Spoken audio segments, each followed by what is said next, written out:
Okay, this is episode 232 of the Fake Nerd Podcast. Welcome back, everyone. We're doing it again. You can't get rid of us. We're like a giant monster. It just keeps on coming. You never know when. I don't know. Hi, guys. Hey, Brandon. How's it going? Good. I'm Brandon T. McLaren. With me, as always, it's Ben Magnet. I thought you were going to go something about aliens, but nope, I was wrong. Oh, yeah. Ryan Eliopoulos. Hey, I'm here doing a podcast. And Sparks Whitty. Hey, it's 1 year since I quit at my job going Whoa. to work because of the pandemic. Crazy. And 1 year since I lost my job, too. Crazy. Yeah. I mean, it's not when I lost my job, but that's when I lost my job. Yeah. It's when I lost my job. Hold on a second. Let me just make sure. We are 1 week away from our quarantine anniversary. I love it. Where we started doing this. It's amazing. So And for Ben and I, we're still working. Feels great, right, Ben? It's like nothing ever changed. Kill me. If anything, it's only gotten worse. Just end my misery. Yeah, I love it. Just That's why, end it. that's why we got this podcast, though. So we're all happy now. Before we get into our weeks, though, there are not a whole lot we did this week as a show. WandaVision was off, and we decided to just kind of like relax. Because we're coming right back next week. Yeah, so we did. But there is one episode of WandaVision. If you guys still want to know what our thoughts are on the 9th episode of WandaVision, and you haven't watched it yet, that is linked below. You can also WandaVision episodes did very well. I was really surprised. Oh, nice.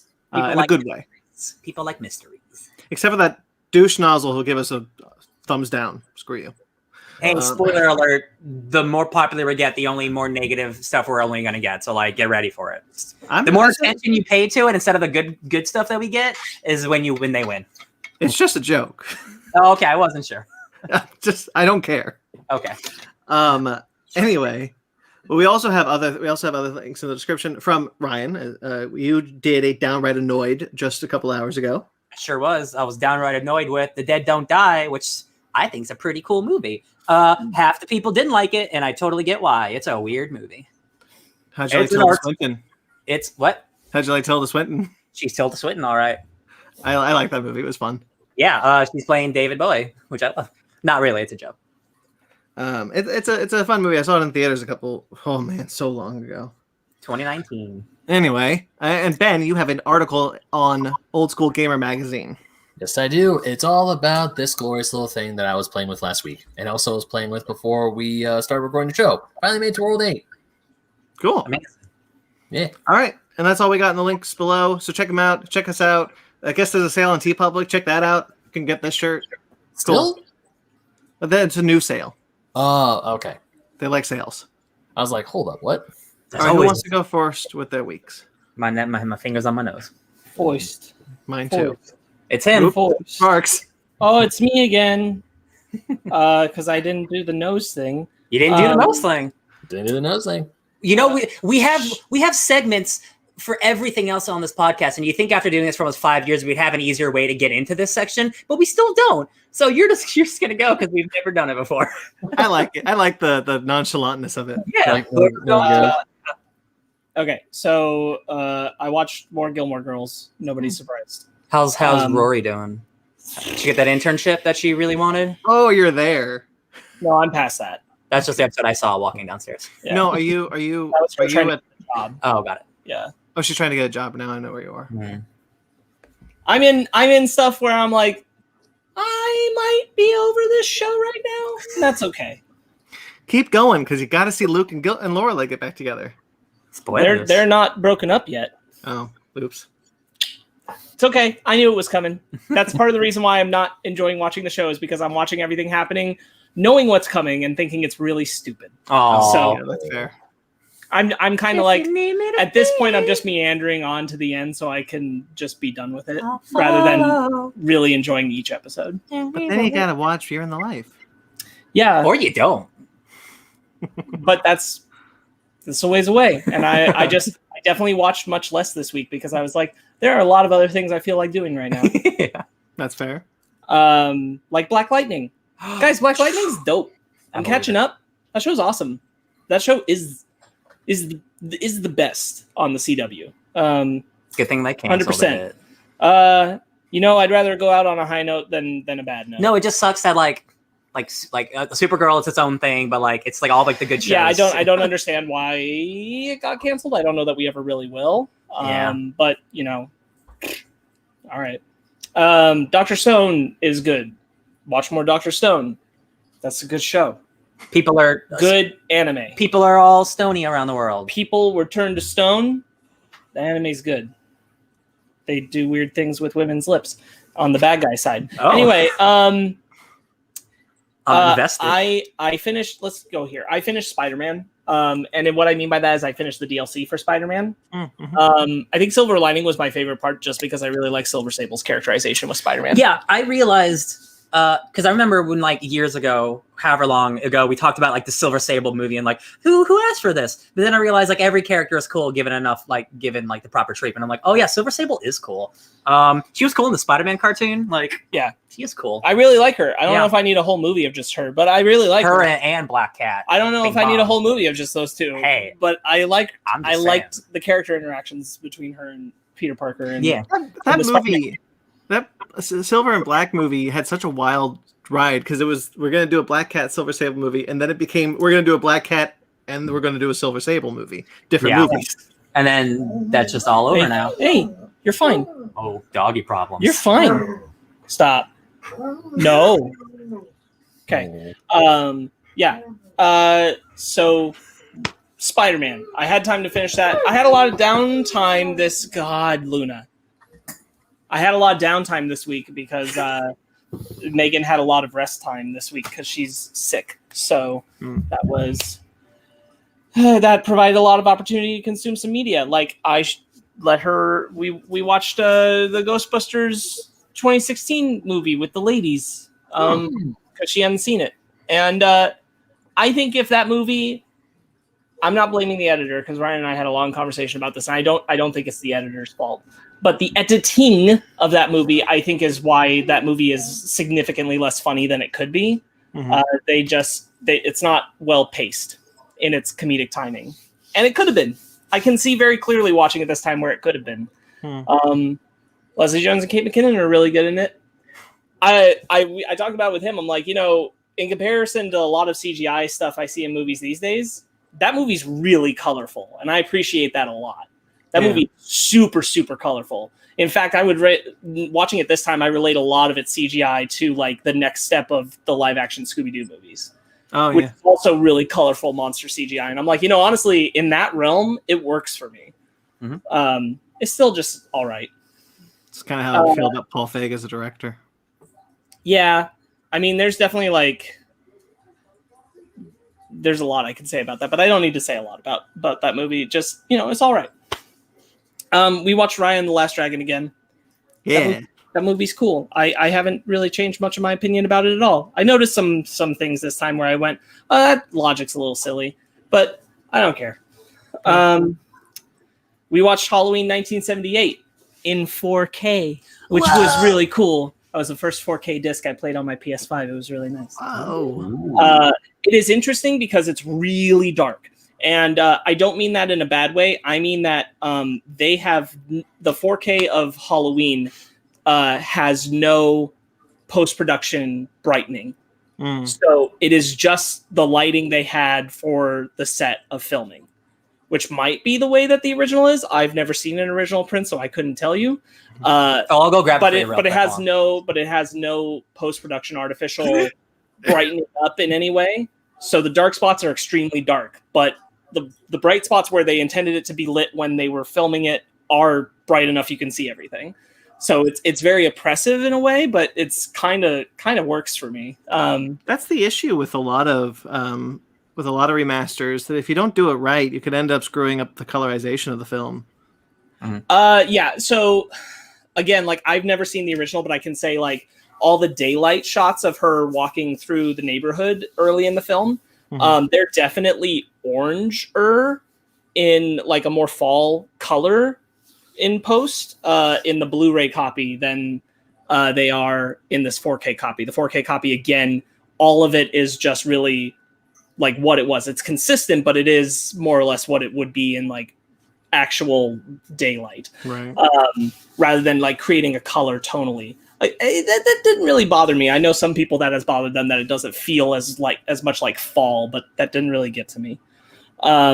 Real quick, speaking of like the 4K stuff and like Brandon, like the color transferring and whatever, like those Lord of the Rings 4Ks, like I haven't seen the movies, but like just seeing like the images on like Twitter and stuff of like how different the color looks, but like in a good way, like what like real post processing can do 20 years later, it's really impressive.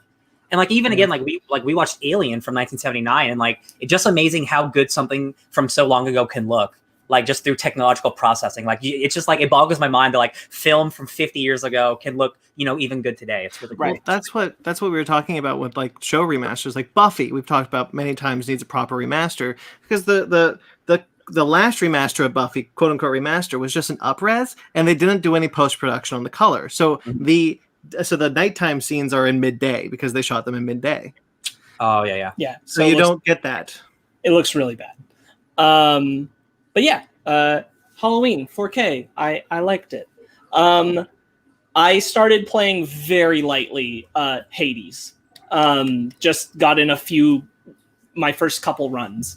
That game is really great. Everybody's talking about it for a reason. It plays smooth as butter, especially on the Switch. I really like the Switch controls for it. But the art style is great. It's super easy to pick up and just go into. And it's super easy to put down and just go back to later. I like it for that. Ryan, remind me, when does the physical copy of Hades come out again? Later this year, right? I don't know. Definitely later this year. Yeah. I don't remember because like I already have it. Because I remember that was one of the things on the Nintendo Direct. It's like, hey, there's a physical copy of Hades coming out. I'm like, cool, I'm gonna get that. I can just look it up. Yeah. I also had some time to read some comics. I'm slowly catching up on X-Men, so that's cool. That's always great. Hey guys, Ben, if you had to take a wild guess when the physical release comes out, give me a time. Give me December. I would say maybe summer. Comes out in 5 days. I had anticipated longer. Ryan, what the hell is my stimulus check? I'm pretty sure it's coming out like March, but I don't want to say it too early. It's March 19th. It kind of makes sense. That game came out a while ago. Yeah. So that's awesome. Okay, cool. Anyway, so I read some X-Men comics. I also read the first issue of Avengers Mech Strike. Oh yeah, which is currently running. Real quick, does Tony Stark get into an Iron Man suit, then get into a mech suit? Yeah. Yes!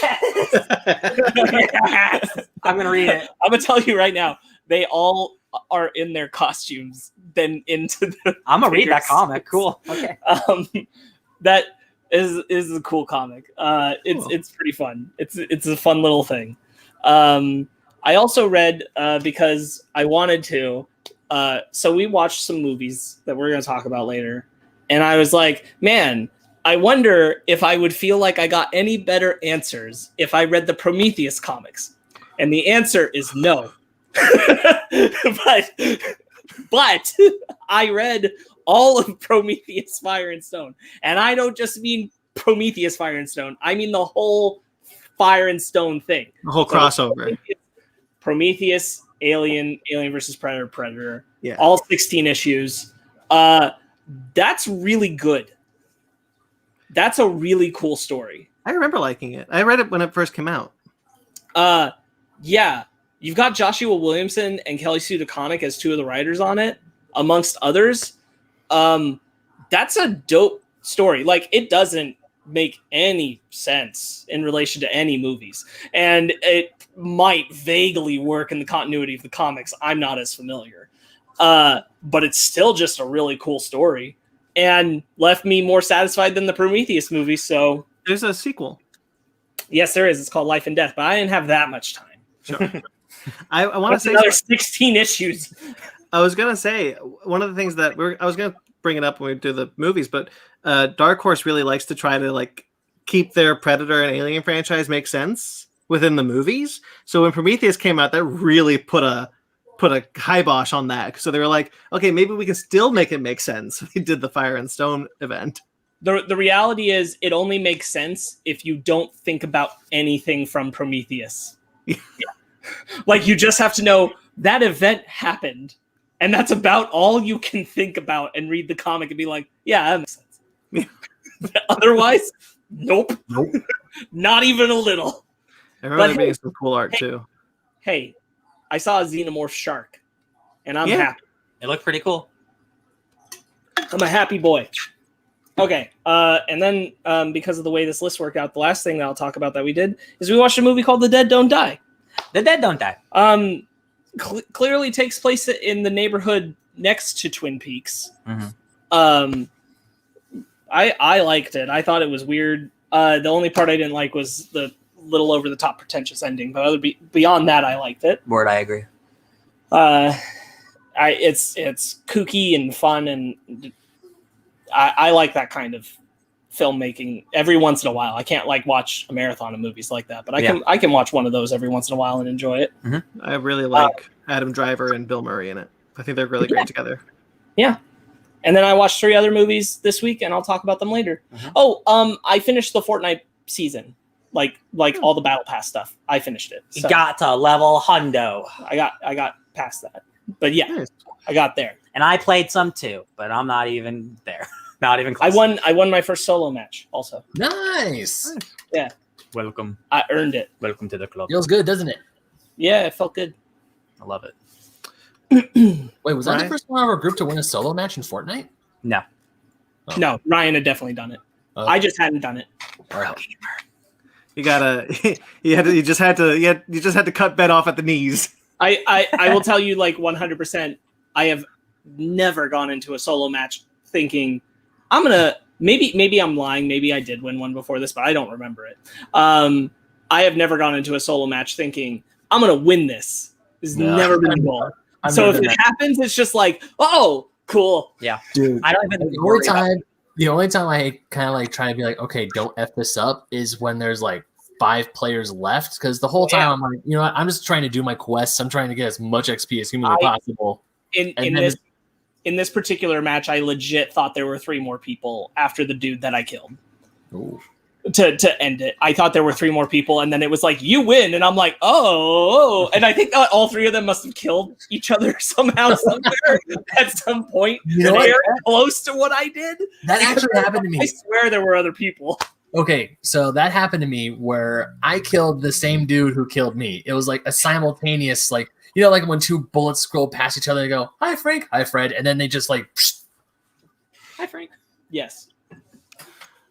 Ryan, do you want to go next? Sure, I got my notes open. So I Oh, I'm so sorry. I just remembered one. I did it for school, so I forgot. I watched Lost in La Mancha, which is the documentary about Terry Gilliam trying to make that Don Quixote movie. Oh, how was it? That's a really, really interesting little documentary. It really makes Terry Gilliam make a lot of sense to me. Is he a bad weirdo or no? He's not bad. It's just you can see where he's weirdo. He's not keeping grip with reality of what resources he has at his disposal. Got it. And you can see where the whole crew is he's in charge. Man, I mean, we're here, we're doing it, it's our job, but boy, he is not looking at the writing on the wall. And I mean, he came back around and got a version of his film made. A decade later. Which I haven't seen, but now I'm really curious. I've always been curious, but now I'm really, really curious to watch. I am too. But if you get the chance to watch Lost in La Mancha, it's on this website called Internet Archive. You can just go there and watch it. I will. I love movies about movies. It's really interesting because you're watching him try to stretch his dollar in so many different places, and I believe that at least the early half of the documentary is before everything that fell apart with Dr. Parnassus when Heath Ledger passed away. God. So at least the early part, which is all the the long setup, the long road to starting to film the Don Quixote movie. Does this take place over years? Or is this one section? It mostly focuses on the section where they tried to make the movie, which was a few years ago. Yeah. But the opening does go over how long he's had the story, how long he's been trying to get the money and get the funding and get the resources and all that, because it was about 20 years. Mm-hmm. About 20 years he was trying to make that movie. That's insane. Anyway, yeah, that's me. Sorry. I loved Terry Gilliam growing up. Time Bandits, baby. So I like indie games, and I haven't been given indie games enough love recently. And I don't just mean like popular indie games. I mean like actual indie games. So I went to Steam, and Steam is the biggest warehouse of video games on the planet, digital games. And I just went on the special store, and I looked at all the Steam sales that they had, and there was a bunch of games on sale. And I found a game for $4, and it's called Death Crown. And I watched a trailer for it, and it blew me away. It's described as a 1-bit minimalist real-time strategy game. You start on one side of the screen, and you have the enemy on the other side of the screen, and you're playing as Death, it's a fantasy world, and you're Death trying to conquer this kingdom, right? This king killed this lady, and then she became Death, and now you're trying to get revenge, right? But it's basically awesome. It does sound cool, and it's literally like I will send you like some images because it's gorgeous. But it's basically you start on like the left side or the right side, and you can build towers which kill bad guys. You can build a barracks which makes your warriors, or you can make a mine which makes more gold to help you build more stuff. You just build 3 things: warriors, towers, or mines, right? And it's a rock, paper, scissors game of building your stuff up to try to conquer the whole land. It's really fun. I beat it in like 2 hours. Like, it's a really quick game. It comes with DLC where it's a prequel and a sequel. So there's 2 other campaigns I haven't played, but it's so fun, you guys, and it's so cool, and this art style is so amazing, and it almost looks like it was all made in like Microsoft Paint. Like, it's really, really stunning. Like, it's really cool. Like, it's like one person made it. So I recommend that. $4. It's really cool. The next game I played is a game called Metal Unit, and it's a mech Metroidvania. There's a lot of those going on, Metroidvanias. Very Evangelion inspired, very Metal Gear inspired.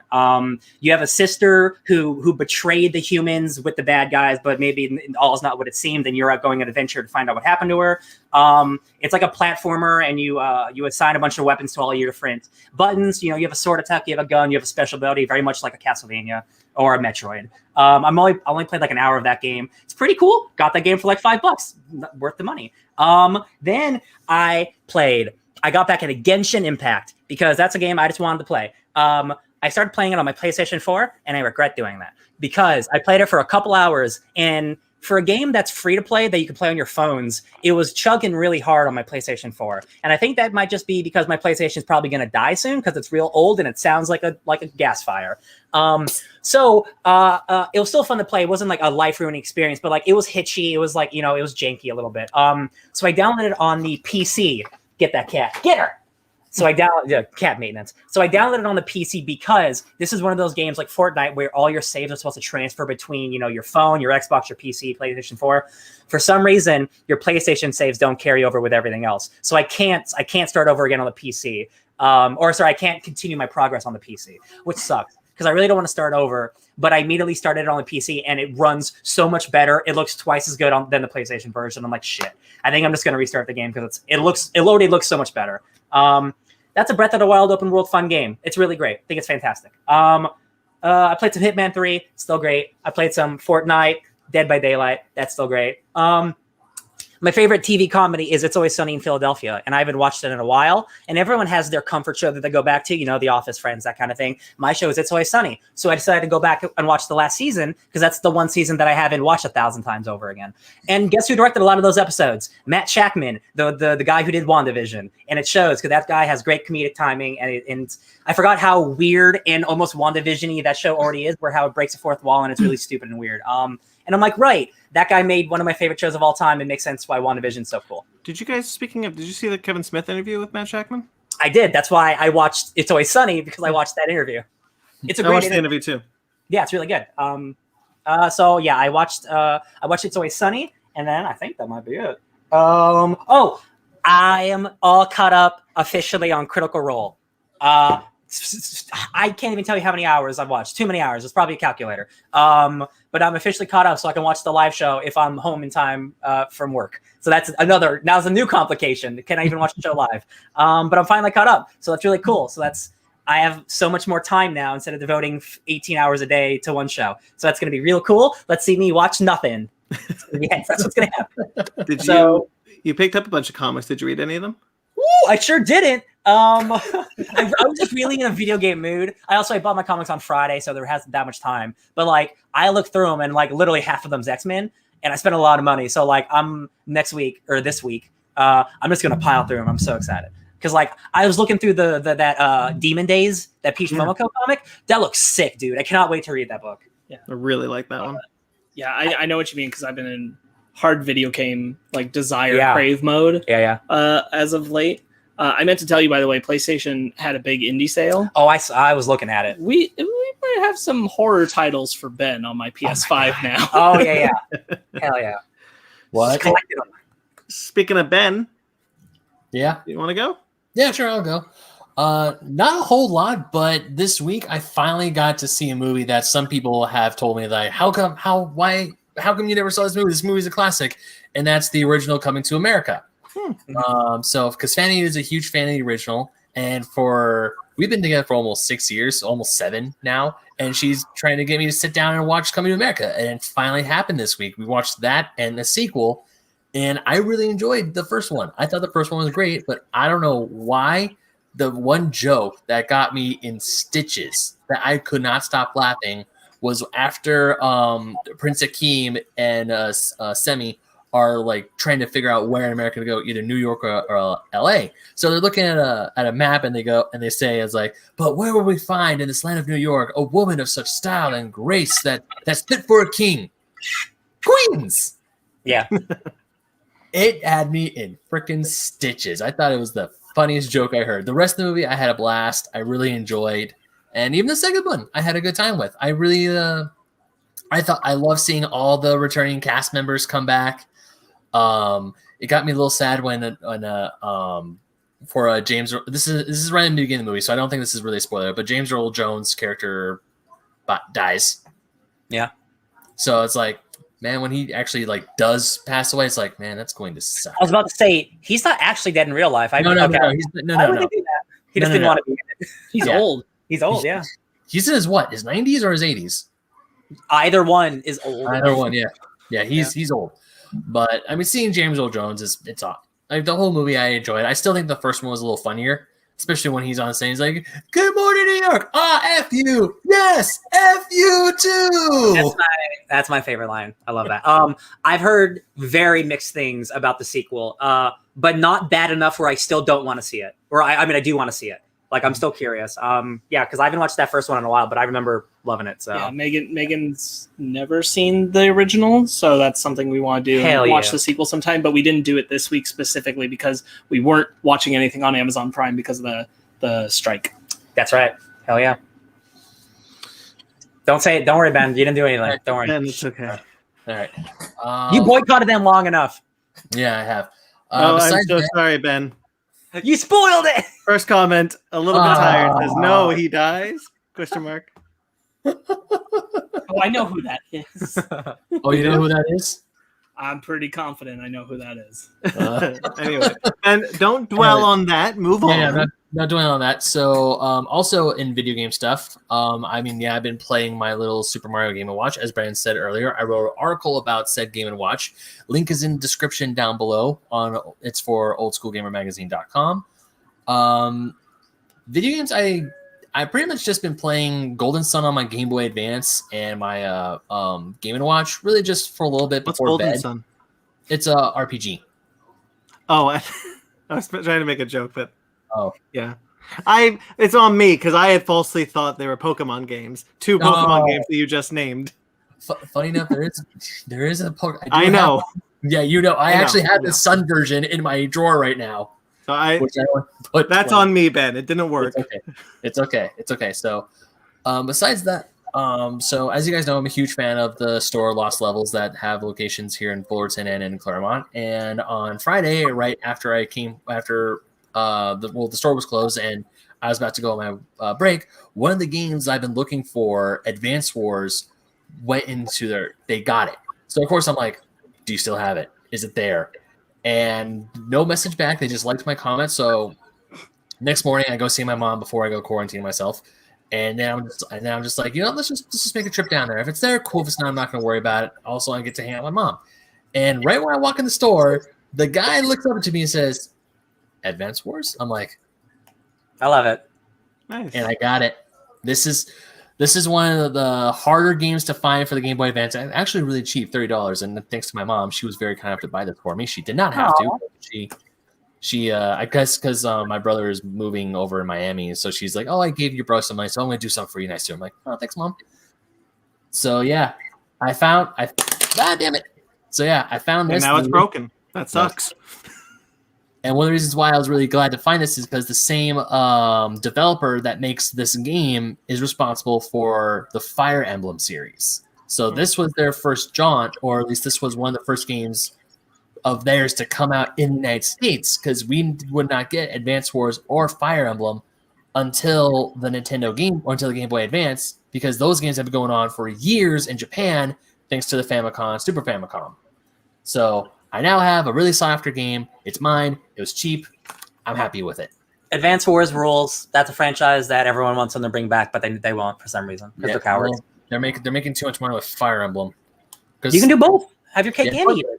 Funny thing is, at the store they also had Advance Wars Dual Strike for the DS. I think that's the one.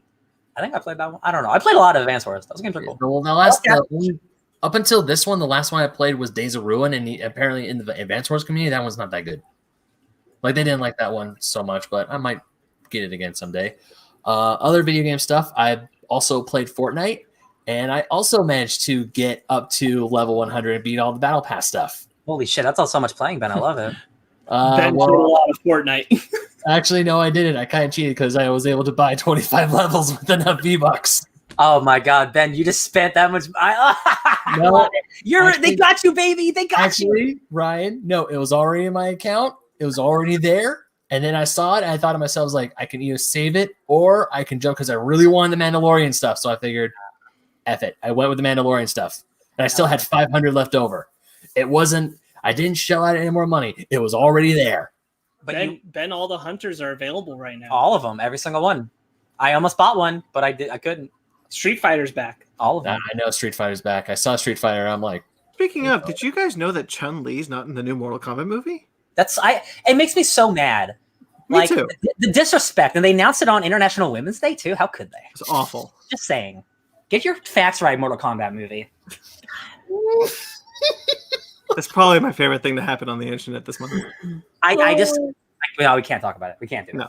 Anyway. Because I still can't believe that wasn't a joke that they won. That they got all of us talking about it. They won. Anyway, Ben. Oh man.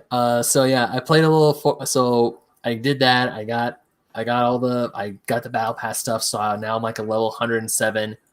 Before we started recording earlier today, I actually played with friend of the podcast, Marty. We were playing for a little bit before I had to go make dinner. Highest place we got was 3rd place, so we got pretty far. Cool. Nice. I love that. I love that Marty was playing Fortnite. That's great. Yeah. I need to play with him. When you agree, Marty? I agree. Is that Marty? I'm very confident. Actually, I was telling him that all three of us should play, because when 3 of us get shit goes good. Yeah, but damn builders, man. Every time, because when I did play a little bit yesterday and today, solo, the highest I got was like 2nd place, and freaking builders, man. Yeah, man. That's why I'm trying to build more. Yeah. Join them. I'm just trying to carry grenades more. Yeah, that was cool. Yeah. So anything else, Ben? That's pretty much all I did. Watched Coming to America 1, 2, watched 3 other movies that we're going to talk about, and played some video games. You were right, Sparks. I know. It was Booster Gold and a title that said I'm a little bit too tired. It was all there. My turn then, I guess. Yeah. Okay. I'm gonna run off some things I did first, because I read a lot of comics. I caught the comic reading bug, and I'm just trying to ride it until it goes away. Do it. I want it back. I need to get that bug. My stack keeps getting bigger and bigger. I have watched most of Community at this point, gone all the way through. So this week I watched 4, 5, and I'm halfway through 6, which are the shorter seasons, so it's not a huge feat.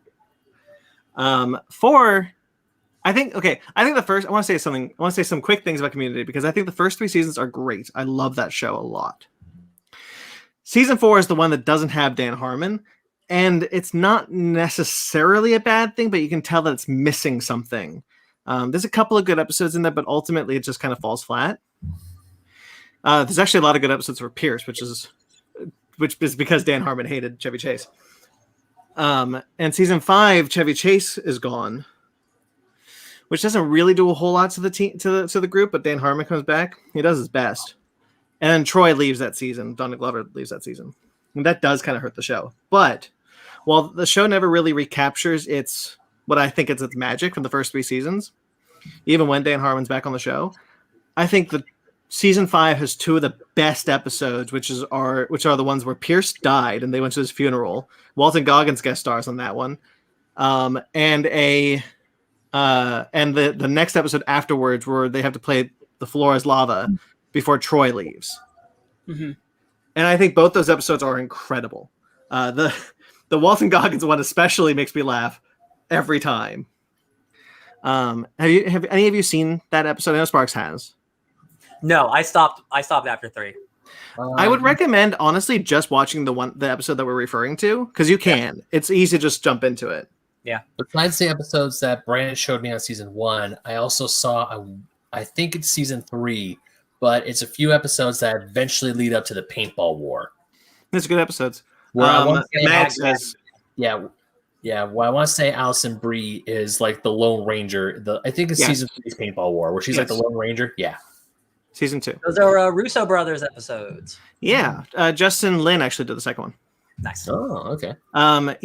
So the episode that I was referring to, the season 5 episode of Walton Goggins, was done for a charity on YouTube during COVID. There was a whole cast read. They got everyone back except for Walton Goggins. So then instead of Walton Goggins, they got Din Djarin. Jesus, Pedro Pascal. Yep.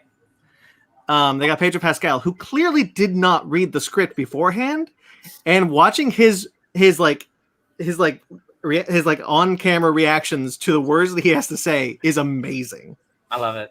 It makes the episode honestly better. Because there's a moment where he just can't breathe because he's laughing so much. I'm through season 6 now. The show that's the Yahoo season. That's when they went on Yahoo streaming service. And it's fine. It's weird even for the show's standards. But it's all right. All right, that's enough of that Community, because I also got through. I'm almost halfway done with Dune, and I can't believe that I am, because that book is way above my reading level. I'm man enough to admit it. I'm not a good reader, so like reading a book like Dune is a feat. It's also, give yourself a little more credit, because he, much like a J.R.R. Tolkien, like, created an entire universe where half those words are fake made up words. So like it's not just you either. Like, yeah, I know. That's a whole universe of made up shit. That's like, you're just gonna have to get used to it. You'll get it. You're doing there are definitely times where I've gone a little glassy eyed and I've had to read a page again. Dude, like I stopped reading it months ago, but like when I started it, I found myself staring at a page like in 5 minutes going like, I got to read this whole page again. What? Yeah, 100%. That's me every time I'm reading like an academic paper right now on like intersectionality or whatever, and I'm just like, your eyes like roll the back of your head. I freaking hate it. There were like 12 7-syllable words in this sentence. Oh no. I'm basically just proud of myself. I've been sticking to a chapter a night, and it's been really good. I know we're still planning on doing the Dune thing as far as I know. So absolutely, I'm just trying to get through it. I love it. Ben better get reading. Yep, better get reading. So there's only 48 chapters. So if you stick to a chapter a night, you could be done in a month and a half. Easy peasy. More or less. All right, so that's enough of that. Those are the things I'm even done with. But I did watch. I started my Kong versus. Sorry, my. Oh, Mag says I feel your pain on the chats here. I have started my Godzilla versus Kong marathon, but I decided to add King Kong versus Godzilla, the original, because I'd never seen the Japanese version before, and it's been years since I've seen the movie anyway. So I kind of want just to see the original fight before I watch the rematch. So I watched the Japanese version on the Criterion Collection because it's available there. That's a crazy movie, even in Japanese, because it's very satirical, and It's also the first time that Kong, like not Kong, but Godzilla was portrayed with a personality. So there's times where he's like mocking Kong and just like clapping and being like, "Haha, you fool, monkey!" Oh, I've seen the clips. Oh yeah. I've seen the receipts. And it's a really significant movie because it's the first time both of those characters were in color. That's true. Oh yeah, okay. Oh, okay. Yeah, and it's by the guy who directed the first Godzilla movie, and he's playing it very satirically. Ishiro Hondo. Yeah, and he, which is super weird because Brandon and I have talked about it because we've looked ahead at like a Godzilla project we want to do, and a large majority of the early Godzilla films are actually done by the director of the original, which is so bizarre because they're so silly in comparison. Yeah. Yes. Which is the one where Godzilla like flies around on his tail. Megalon. Okay. And yes, that's him. Yeah. Yeah, weird. Anyway, so King Kong versus Godzilla also has a really great moment where Kong, it's the first time Godzilla and Kong meet. They show up and Godzilla's got the high ground and Kong's down here and they're yelling at each other and Kong throws a boulder and Godzilla uses his atomic breath and Kong just goes, "The fuck was that?" Wait, Ben, you meant the one where Godzilla jumps back and he's riding forward on his tail? Yeah, that one. Yeah, Mag Hedera is the one where he jumps up as a ball and uses atomic breath to fly himself across the field. Like a cannonball. Yes. Yeah, I meant where like Godzilla's on his back, like he's I like know what you meant. Yeah. All classics. You good, Mag? It's all bullshit. Because that's the one with Jet Jaguar. Yeah. Megalon has Jet Jaguar. But funny enough, Mag, I have seen both. So I was like, which one's? Because I thought which one was the dumber one when I was a kid. The tail one I thought was dumber. I don't know why I thought like I'm just gonna lift up and just use my atomic breath as propulsion and I fly across the sky. They're all dumb. Do some weird stuff. There's a movie where Godzilla talks. Yeah, dumb movies. Yeah. Anyway, so I've never seen the original. I'm really glad I did watch the original Japanese. That was cool. It was a good experience. And then I watched Kong Skull Island, and we talked about it before when Sparks watched it. That movie rules. Movie rules. True, all of it. You know when you're watching a movie and you really like that movie and you're rewatching it and you're just like, yeah, this scene. Oh man, this part. Oh man, Tom Hiddleston just grabbed the sword. Yeah, let's see him just swording birds. The movie rules. I like the movie a whole lot. There's the great grenade scene where the guy like sacrifices himself for nothing. Yeah. And there was like a moment on Twitter where people are like, "This guy's the stupidest guy. Had they not seen this coming?" I'm like, you guys are completely missing the point of the scene. You're completely missing that like it was an oopsie. It's not like, and I was like, oh man, Kong Skull Island's the best, you guys. You're right. Yeah. Kong Skull Island. The more time goes on, the more I like that movie. Yeah. I think Kong Skull Island honestly is. I said it before. I think it's like the best American-made monster movie in the last 20 years. Like I think that movie's great. That's not hard when there's much less. Yeah, like to compare it to. That's a narrow field. Okay. The only one I can easily say is second place is the first Pacific Rim movie, but even the Gareth Edwards Godzilla movie. No, I'll say Pacific Rim is before the Godzilla movie. Before the Gareth Edwards Godzilla 14. And then probably down there Cloverfield somewhere. Anyway. I think even farther down there, Godzilla 98.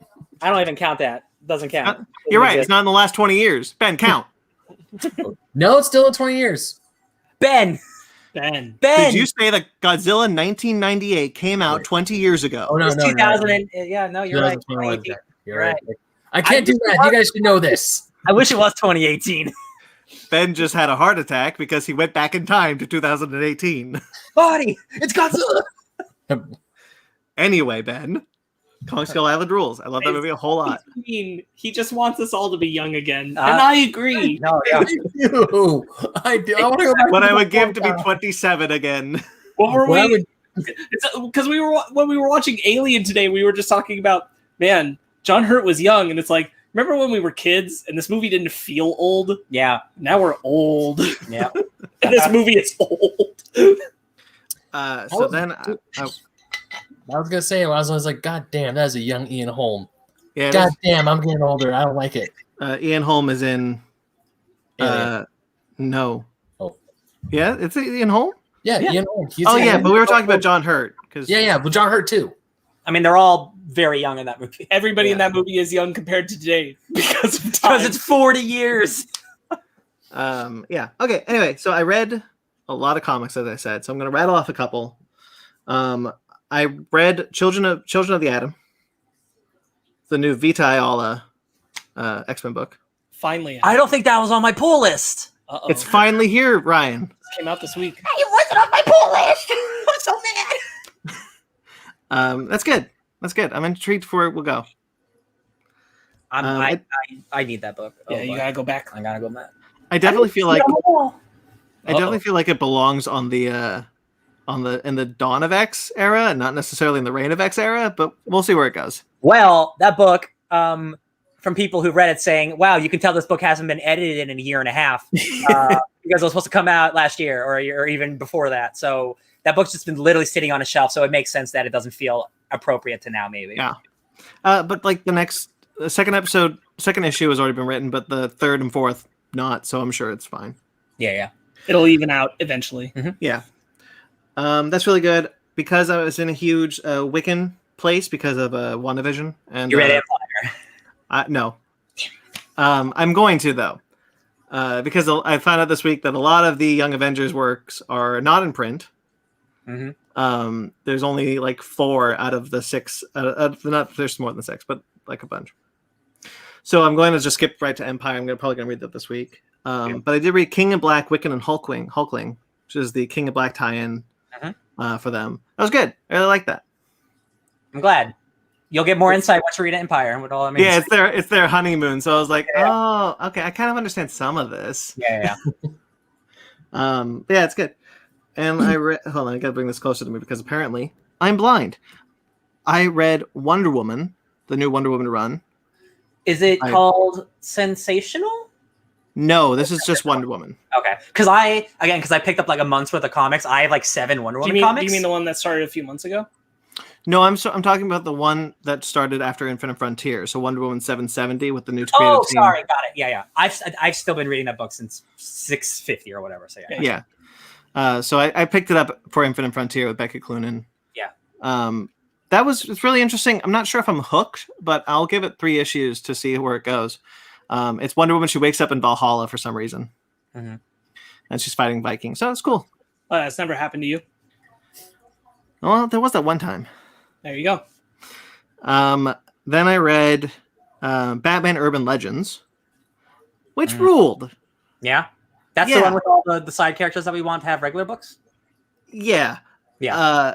And it's I really liked it. I was going into it with a low bar. I only picked it up because of the Stephanie Phillips story in it that leads into her Harley Quinn run, which I am reading. That has the first canonical kiss between Harley and Ivy. Oh. So like really like these guys were a couple. So I picked it up because I wanted to see that because watch the Harley Quinn TV series, want more of that. And then the bonus would be the Chip Zdarsky Batman and Red Hood story because I knew that would be good. But I thought all of the stories were really good. There's a Batman the Outsiders book, and then there's a Grifter book, both done by the Future State people. Both of them were really good. I really enjoyed those. So that was a solid anthology book that I'm totally going to keep reading. That sounds like that's the book that we should pick up because it has all the side books from the Batman books. Like it has the Outsider stuff, and yeah, that's funny. Yeah. So I really like both those. Awesome. Cool. And then you get Chip Zdarsky Red Hood, which is the best Red Hood's been written in years. There's some really good stuff there. I would argue, because then you guys read 52 or 53. That's really good Red Hood too. Okay, yeah. You're right. I didn't read that. I forgot about that. But the Chip Zdarsky one has a lot of good characterizations for him because there's another kid who's orphan and he like has this like connection with the kid. It's good stuff. Really. Hell yeah. Chip Zdarsky, he's like one of the few guys who's like a mainstay at both companies now. Like he's not an exclusive like a Donny Cates or a Scott Snyder. So he's like, I get to write Batman and Spider-Man. I'm winning. Like good for that. Daredevil. He's writing Batman and Daredevil. He's writing everything. Vita Ayala's kind of riding that line right now too. Yeah, you're right. Yeah. Then I Green Lantern. The Green Lantern finished by Grant Morrison. That's season 2 of the Green Lantern. That's really good. And no surprise, it's Grant Morrison. It is not necessarily like multiversity Grant Morrison, but it's really close. So there's a lot of stuff that you're just kind of like, yep, sure. There's definitely a giant gold person who can make toys out of Hal Jordan's bad guys from the 15th dimension. Sure, Grant Morrison. It's comics, baby. It's all good. Yeah. And there's a lot of concepts that he uses from the Silver Age, which even like I know a lot about DC lore, but man, he knows a lot about DC lore. Not to compare myself, but like I'm lost whenever he's just like, remember this character? I'm like, no, I've never seen this character before in my life. He's also like been like devouring comics for like 50 years. And it shows, and it's so much fun to watch him just play. Yeah. Which is why I like multiversity. He has a new image book out right now called like Proctor Valley or something. It came out this week. So I picked that up and I can't wait to read it. Let me know how it is. I'm interested.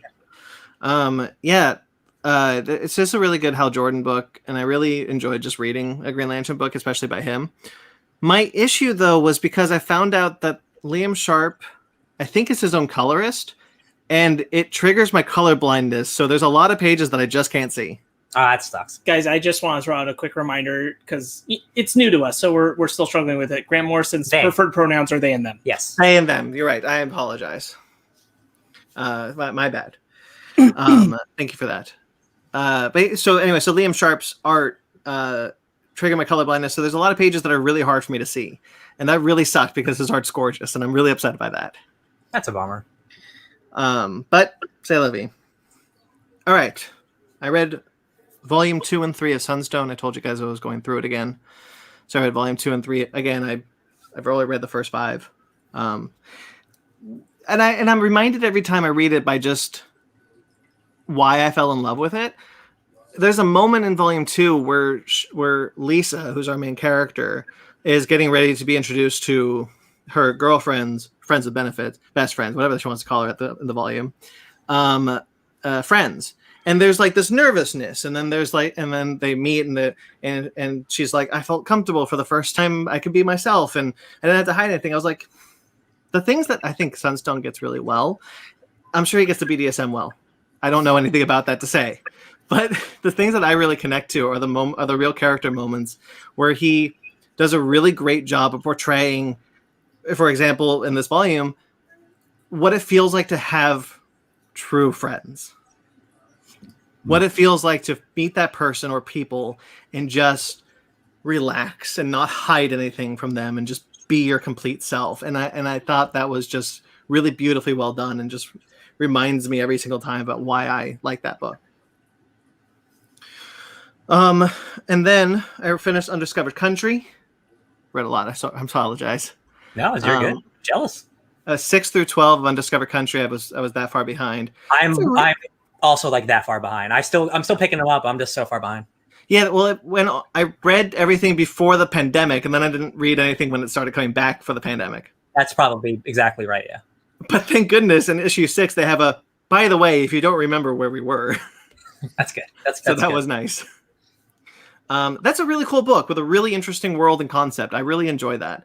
The first volume is wild. The first 6 issues are wild, and the second 6 issues are more tame. But there's some really cool concepts in there that I really enjoy. I like that book a lot. It's Charles Soule Scott Steiner. Yeah. All right. Finally, I read Fantastic Four Complete Collection by Jonathan Hickman, Volume 2, which collects 16 beautiful issues of the Fantastic Four. Never heard of it in my life. No, really? Let me tell you about Jonathan Hickman, Ryan. Tell me. He's a Marvel writer. He's the one who just did Secret Wars. Oh, he's the guy who did Secret Wars? Yeah. I heard that book's good. It's pretty good. You should read it. Anyway. Audio listeners, I love Jonathan Hickman. Anyway, I've never read Fantastic Four before. I talked about the first volume when I read it. This next part. This goes into Johnny Storm's death and the first volume of Future Foundation. Does that have the silent issue? Silent issue, yes. You said Johnny's death, right? Yes. Okay, yeah. Where we see vignettes of people mourning Johnny. It's an entire silent issue of them just dealing with Johnny's death, and they're at the funeral, and just like it's such a beautiful issue. It's so incredible. I'm sure you guys have seen the page online where it's Peter Parker goes to Franklin Richards to console him because their uncles are dead. it's good. I liked it a whole lot. And reading it and seeing Franklin Richards in the future being like, I'm going to make a pocket dimension so that when the time wave erases time from this white void that we're in, we're going to live. I was like, man, Franklin Richards, it's so cool. Oh, right. He's not a mutant anymore. Yeah, just give it time. Just give it time. It makes me more bummed because I'm reading Jonathan Hickman working with Franklin Richards, and I'm like, we could have gotten more of this. Well, the good thing is you have so much more of the run to read, True. and then so much more cool stuff before it gets ruined. Before everything gets slotted. Before it gets slotted. Volume 3 is coming out in a couple of months, so I'm really excited to read that. And then also Volume 3 of this is coming out in a couple of months, so I decided to read this, which is Thor by Jason Aaron, Complete Collection Volume 1, which collects 18 amazing issues of Jason Aaron's Thor, God of Thunder. Hell yeah. To which I did not finish. I read the first 2 volumes, Gore the God Butcher and The God Bomb, both of which were awesome, and I love this book. Young Thor rides a star shark and punches Gore in the face with a hammer. That does the thing that I really love, where like 2 Thors, like future Thor meets young Thor, and future Thor's like, have you done this, and this yet? And it's like, well, no. Oh, forget it then. I really like that in comics when they do things like that, teasing what could be potential Very events. much like doctor stuff. Yeah, that's fun. I like it a whole lot. Yeah, I've said before, like I'm lucky that I've been reading comics long enough, and it's kind of been my main hobby most of my life. Where I have, I think, every single issue of Jason Aaron's Thor run from issue 1 from 2010. That's incredible. I wonder how much that book is worth now. That's pretty cool. Maybe a lot. Yeah, I really enjoy going through it. And Assad Ribic has only gotten better with age. Like, yeah, so good. But that's all I did. That's all I got. That's all you did. So should we? I could have watched more movies, I guess. Shall we go into our bread and butter? Nah. About an hour in sounds good. All right. Every week, same time. That's not the right one. Here we go.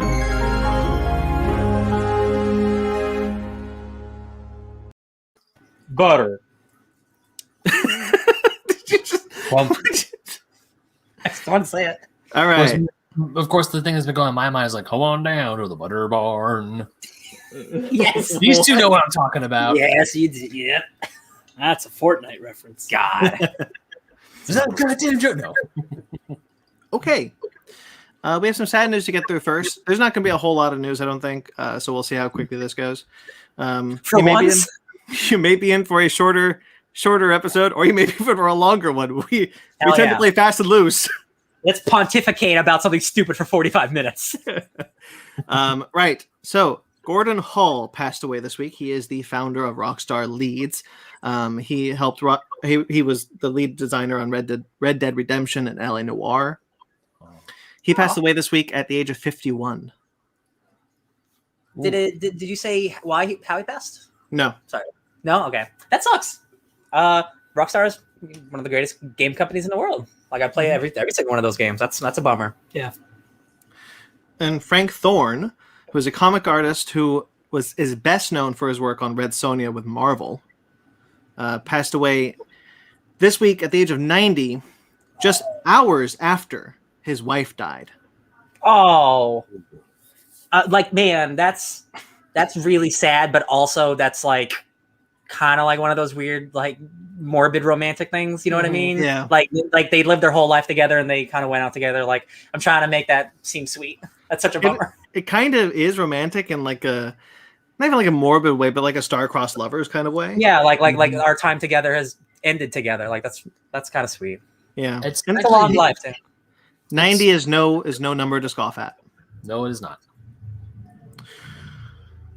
This one's kind of like close to me. Cliff Simon passed away this week. He played most notably for me Baal on Stargate SG-1, the Goa'uld Egyptian god Baal. He passed away at the age of 58 this week due to a tragic kiteboarding accident. Oh wow. Oh, So Extreme sports, man. yeah, That's I'm a huge fan of Stargate SG-1. Baal was a great character. Oh, that's sad. And then Norton Juster, who's the author of the Phantom Toll Booth. I just want to say toothbrush when I say it. I don't know why. He passed away this week at the age of 91. Man, did anyone read the Phantom Tollbooth? I have not. Yep, I read too. No, I remember that book being very fantastical. It's a really fantastical kids book, and it's weird because one of the bases is this person goes through a Phantom Tollbooth. They end up in this magical world where one side is all about like math and numbers, and they mine numbers. They have a pile of diamonds and rubies. They don't give a crap about that. They care about the numbers, and the other is all about the English language. Mm-hmm. So it's and there's also a dog with a clock on it that ticks, but his name is Talk. A dog with a clock on its walls. It is a very strange book, but it's a very sweet book. It's a very good book. I loved reading it when I was a kid. Yeah, that's a really good book. That's one of my favorites from my childhood. I'm glad that he lived as long as he did. Yeah. That's a super dope book. I wish more people knew about it. Yeah. Okay. So let's move into some casting news. A lot of castings happened this week. Did they? I love castings. So, The Flash. Yep. Cast, and no surprise, Kirsten Clemens as Iris West. Doesn't track. I don't believe it. I don't believe rumors. And then Maribel Verdú was cast as Nora Allen because Billy Crudup has left the production. He's in the trailers. He's in Justice League. Flash. Oh, sorry, Flash movie. Sorry, Flash movie. Oh, sorry. I got Zack Snyder on the brain. I mean, maybe it's a scheduling issue. Oh, yeah. Billy Crudup can't make the schedule now Got that they it. have set when they are actually filming Got because it. they took too long for Flash. that makes sense. So he can't appear. It doesn't mean that he won't still be playing his dad. He's just not playing him in this movie. Yeah. But Nora Allen's here. So we're Well, gonna I see don't her think die. anyone's surprised that Nora was going to show up in this movie since it's obviously doing Flashpoint. Yeah. True. God, I can't believe it. That movie's like filming like next month. Yeah. It's crazy. That movie's got Supergirl in it. Weird. Mm-hmm. All right. The Borderlands movie is shaping out its cast. It's looking so good. Who's next? Florian Munteanu. Okay. Sure. Who played Victor Drago in Creed 2. Oh, the kid. He's a big Yeah. beefy guy. Okay, cool. He is going to play Krieg. And then Haley Bennett has been cast as an unknown new character who will be the key to the past of Kate Blanchett's character Lilith. Okay. I think I have a feeling who that might be. Okay, cool. Man, I got a good feeling about this one, you guys. Still weird about Kevin Hart playing a big muscular mercenary man, but we'll find out. We'll see. You can have a great cast and have a bad movie. It's very, very true. I've watched 2 of them, 1.5 of them this week. Oh, true. All right. The Powerpuff Girls have been cast. The new CW Powerpuff Girls TV series has cast its 3 leads. Cast the Powerpuff Girls. Chloe Bennett, most notable as Daisy Johnson in S.H.I.E.L.D. Quake, excuse me. That's her real name. You're right. will play Blossom. And I'm going to read you the character sheets because they're wild. I'm so excited. Holds several advanced degrees, but is suffering from repressed superhero trauma, leading her to live life as an anxious recluse. She hopes to regain her role as a leader in the series. Okay. So Daisy. Yeah.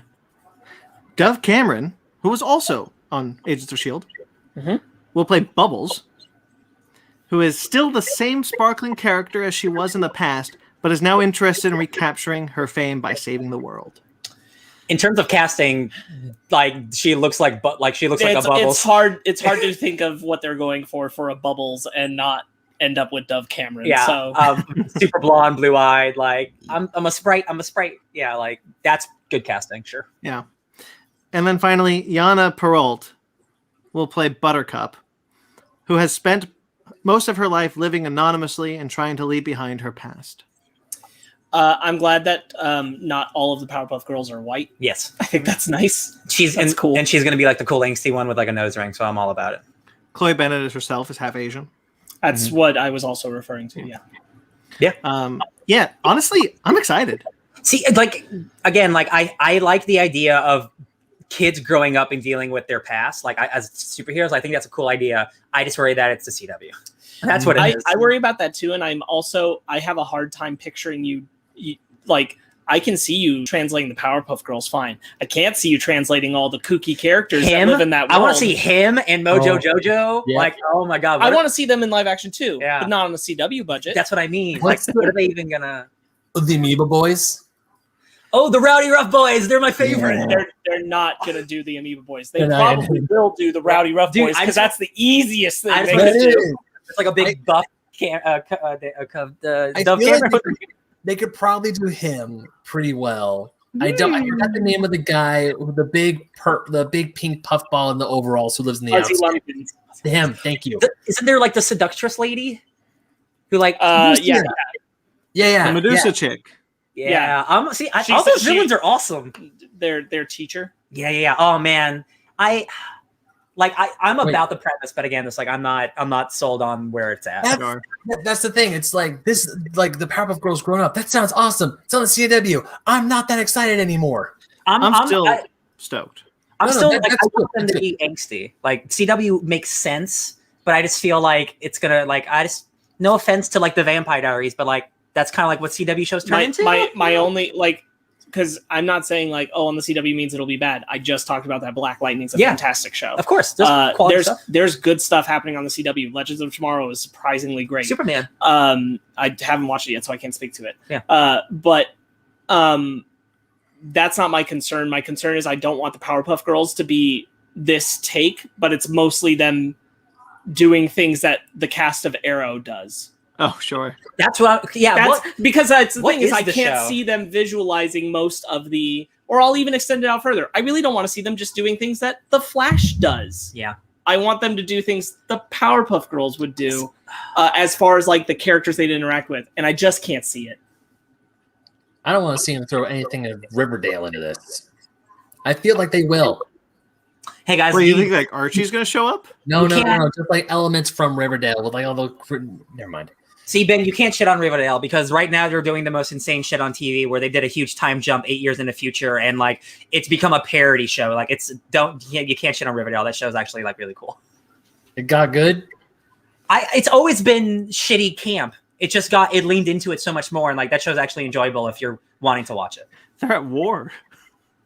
Archie went to war. I saw that trailer. There was an entire uncut gems montage. Like that show has gone some cool places. I'm never gonna watch it, but you can't shit on it if you haven't watched it.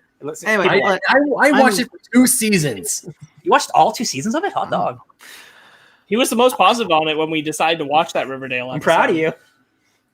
Yeah, I'm honestly like I think this, if done well, could be really cool, and the cast made me maybe more excited, and I am very interested to see what they do with this. Mm-hmm. Mission Impossible 7 announced a bunch of new people in its cast. Hell yeah. Carrie Elwes, Rob Delaney, Indira Varma, Charles Parnell, Mark Gatiss, and Greg Tarzan Davis have all been added to the cast of Mission Impossible 7. We don't know as who. It's a lot of cool people. Yeah. Stoked to see Carrie Elwes in a Tom Cruise action movie. Cool. I'm glad that dude hasn't resorted to like just being in like small movies. Like I'm glad he could still be a big movie star. That's cool. He's definitely getting a kind of a resurgence thanks to the Stranger Things. That makes sense. Yeah. Because he was in season 3 as the mayor. Mm-hmm. If you guys recall, there is a Netflix animated anime series for Resident Evil coming. Yes. We now know more about it. It's called Resident Evil Infinite Darkness, and is going to star Stephanie Pinicello as Claire Redfield and Nick Apostolides,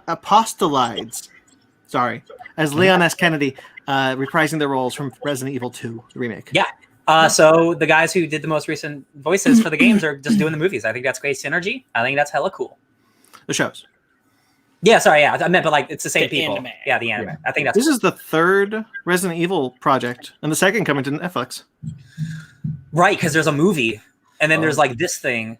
No, And then sorry, there's doing the show. They're doing the show. Someone Yeah. else is doing the movie. Yeah. Jeez. And they just released Netflix released their own Resident Evil cast and stuff about it, this week or whatever. I'm like, hot dog. So much zombies. Yeah, Well, I'm kind of excited for all of it, honestly. I am too, because we had a decade of not what I wanted that franchise to be. And it looks like we're finally getting at least one. At least someone's got to do it. So there's 3, but the law of averages, one of them has to hit. 100%. But this is apparently set in the game continuity, so it's set after 4, I believe. Oh, that's awesome. That's cool. Okay. I'm not going to read the synopsis. It's huge. No, yeah. The White House is involved somehow. Well, I mean, Well, if it's after 4, I mean, Leon saving the president's daughter. Yeah. That's what it's about. That's what this is. Yeah. Oh my God. It's a sequel to 4, if anything. That's great. Oh God, Ashley got kidnapped again. No, maybe he's returning her, and then chaos ensues. Probably. I love it. Right. Yeah, if it's on Netflix, I'll watch it. Don't have to buy it. Sure. Yeah. That's a really fun game, Resident Evil 4. And the final casting news is that Doom Patrol has cast Madame Rouge in the form of Michelle Gomez, not Michelle Rodriguez. Michelle Gomez, Doctor Who's own Missy. She's so good. Oh, she was so good. I love it. She arrives at Doom Manor with a specific mission. If only she could remember it. Hey, Sparks. Doom Patrol rules, right? Doom Patrol does rule. This just feels like another excellent piece of casting just added to that show. Like, she's a super quirky actor. Like, it's gonna fit right in. I'm so excited that show's coming back. Like, I didn't remember season 3 was happening. This is great. Yeah, I'm excited to watch her throw down with another former Time Lord. You're right. Oh yeah, Timothy Dalton. He was Rassilon. I love it. God, good show, guys. Good. David Tennant years are great. Okay. So some comic book news. Yes. Hey guys, the Jupiter's Legacy show is coming. It is. We keep getting teasers. Well, not only is that show coming, but a new comic is coming, set after the show, so not in the comic book continuity. Is it by Mark Miller? It is. It is by Mark Miller with art by Tommy Lee Edwards. Okay. It's going to be a 12-issue maxi series that will continue the story from the TV show. It's called Jupiter's Legacy Requiem. That's really cool, because then he basically gets to make another sequel to his comic, but a different sequel to his comic. Yeah, because he made sequels and prequels to Jupiter's Legacy already, so he gets to do that, but now for the TV universe version. That's actually really cool. Why do you want to do that? I feel like if you're gonna write another comic, just write the next Jupiter's Legacy comic. Yeah, like that's usually what you always do. Like Greg Rucka has The Old Guard coming out. You don't have a sequel to the show or to the movie. Maybe he feels like that got to a dead end. Maybe the show, the Netflix thing's better than his comic, and he's like, oh, can I just use that? Like everything that's been adapted from him? I didn't say it, Brandon. You did. But except for Kick-Ass 2. That one actually might be worse. If he didn't say it, I was going to say it. Yeah, Kick-Ass 2 is a bummer. Yeah. All right. That's cool. Do you guys believe in wonder? Sure. This week I did, because I bought like 7 Wonder Woman comics. Well, International Women's Day happened this past week, and it launched a multi-month campaign that started on International Women's Day, and will culminate on October 21st, which is Wonder Woman Day. So from here to then, we're getting tons of new Wonder Woman content. We'll celebrate with original content, commemorative comics, books, and global fashion collections and experience. Ooh, cool. And they also were like, yeah, the Wonder Woman show and movie are streaming on HBO Max, like they weren't already. Wasn't Wonder Woman's 80th anniversary last year? No, it's this year. Oh, is it this year? Yeah. Okay. I think they revealed the logo for it last year. Oh, okay. Or they pushed it because of COVID. Or that. Because didn't we? Oh, sorry, I'm thinking of issue 800 or something. Never mind. The issue 700. 700, yeah, that's what I was thinking of. Yeah. Because every character is getting a big anniversary something, and I just they're all so close to their big also issue 100th issue something, so it's it's all just anything for a $10 comic. Yeah. For example, the Wonder Woman Day will release a Wonder Woman 80th anniversary 100-page spectacular. On that day, and that's going to be their big Wonder Woman.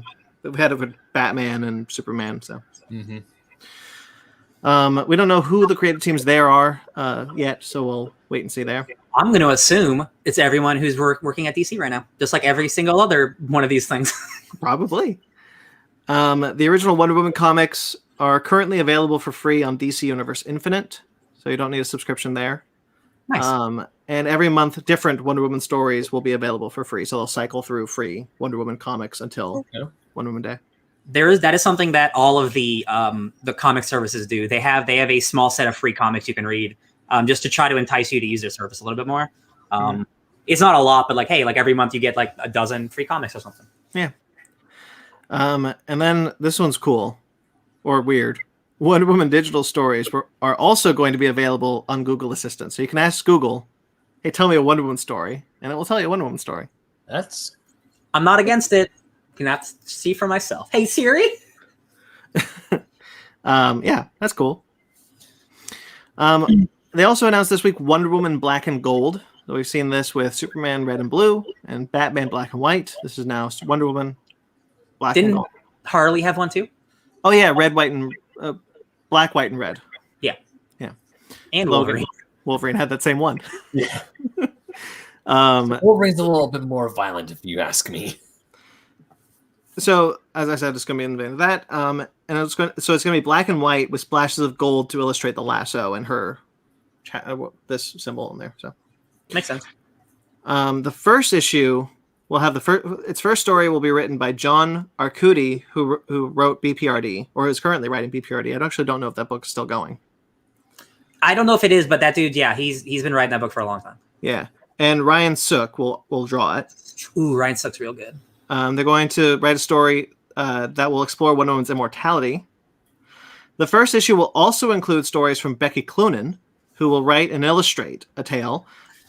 Amy Reeder, who wrote Amethyst, is providing a World War II era tale that co-stars Diana's longtime companion Etta Candy.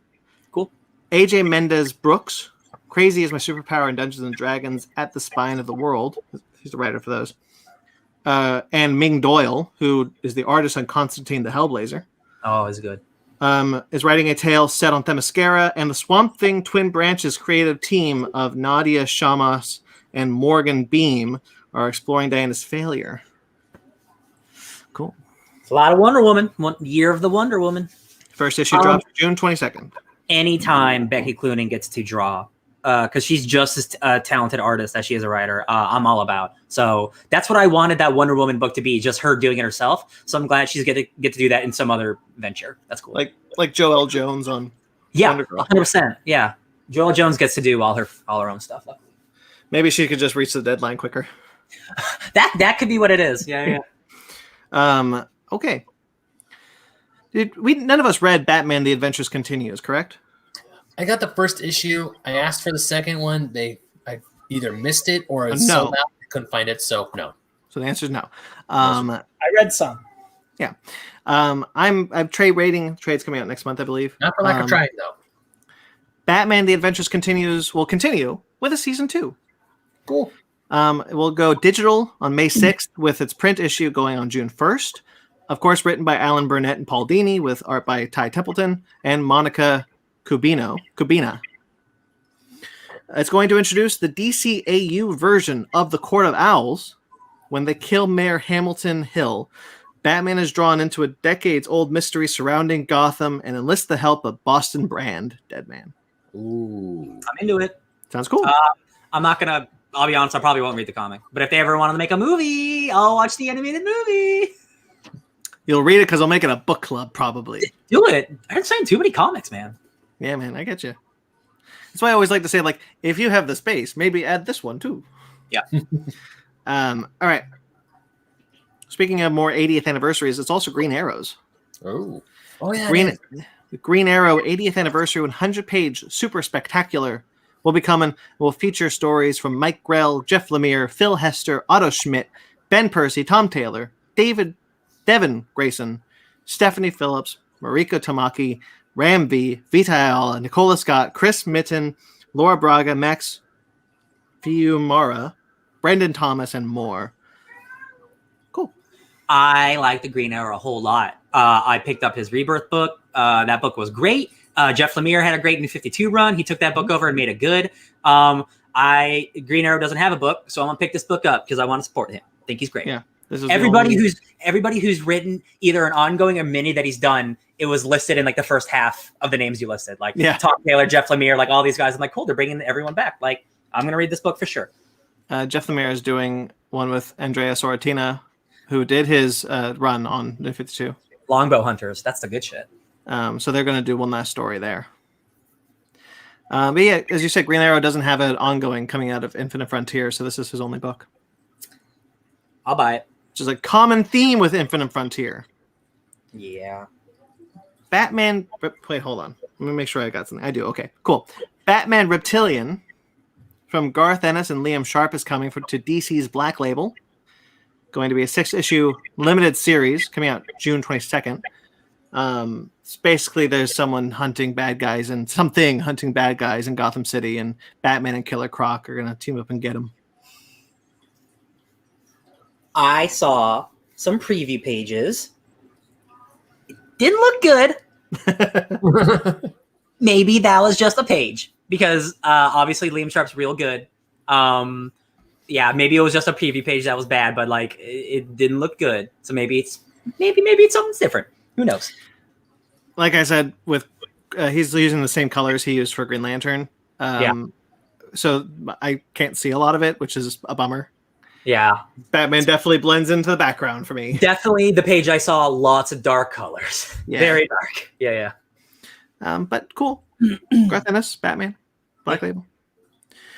James Tynion IV and Alvaro Martinez Bueno are doing a second creator-owned, well, not second for them, it's going to be the second Black Label creator-owned series after that one, The Last God. Mm-hmm. They're going to write The Nice House on the Lake for the Black Label. It's a murder mystery set in a horror mansion. All right. Okay. Yeah, it sounds like The Last House on the Left, like horror stuff. Yeah. Was that the movie with Jennifer Lawrence? No. It's The Last House on the Left. That's a horror movie that was remade into another horror movie. Yeah, I think I saw the remake. Oh, I didn't like it. Very violent. Yeah, I'm not gonna read the description; it's long. But basically, it's they go to this house of their friend and they start dying. Yeah, it's cool that DC like The Last God. It's like a fantastical like D&D like hardcore thing. Mm-hmm. But this seems like completely just like an image book. It just seems like it's cool that DC's just putting out like it's Tynion's comic, like whatever. Yeah. It's cool that they probably like him a lot and they want him to stick around. So they're like, you can just release it here, my guy. We'll help you. I think Bendis really turned them around on creator-owned series because he has his creator-owned imprint, Jinx World, under DC. Yeah. And Black Label is a good place to do it, much like Vertigo was. True. You're right. Brian Michael Bendis and Alex Maleev are returning to their story started in Event Leviathan with Checkmate, which was the new book because they had one on hold prior to the COVID outbreak.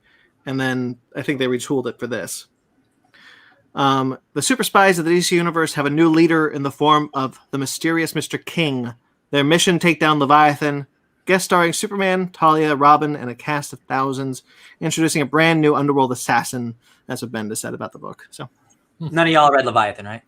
I read the first 3 issues and then I dropped it because I didn't like it. Yeah. I didn't read it. That book, people really like that book or people really don't like that book. There's a character named Mr. Bones in that book, and he's just a dude with a skeleton head, and people seem to really like that guy, and he's in this book, so I might check out issue 1 just for Mr. Bones. Mr. Bones is the leader of the DEO. I'm into it. Did you ever read Frankenstein, the Frankenstein monster in the New 52, Frankenstein, whatever? Agent of Sword, no, Agents of Shade. Agents of Shade. Yeah. That was a Jeff Lemire book, yeah. Yeah, Mr. Bones is in that book. Oh my god, I don't remember this. Yeah, he runs Shade. He runs Shade in that book. That was like 10 years ago. Oh my god. Yeah. That was oh god, the New 52 was 10 years ago. Holy shit. Think about like all the books that we look back to the New 52 and like, you know what? That actually was really cool. Yeah, time heals wounds. Like Demon Knights, that book ruled. Oh, Etrigan. That's the medieval one with Metrigan. Etrigan. Yeah. Anyway. Sorry, I just got a flashback that was like 10 years ago. I was starting to buy comics in earnest for the first time. Ben. You're old. Yeah, I know. Hey, buddy. I want to stop. It's been 30 years since we started this podcast. Oh, shut up. I'm not that dumb. Episode 10,000. No, what episode 1 million in the 853rd century. DC 1 million. It's a reference for Grant Morrison peoples. There you go. DC Pride. Pride month is coming. Pride week? Is it a week or is it a month? I think it's a month. Oh, I thought it was a week. Might be a week. I don't know. Okay. It's not enough. Good. That's good, Brandon. I love it. Thank you.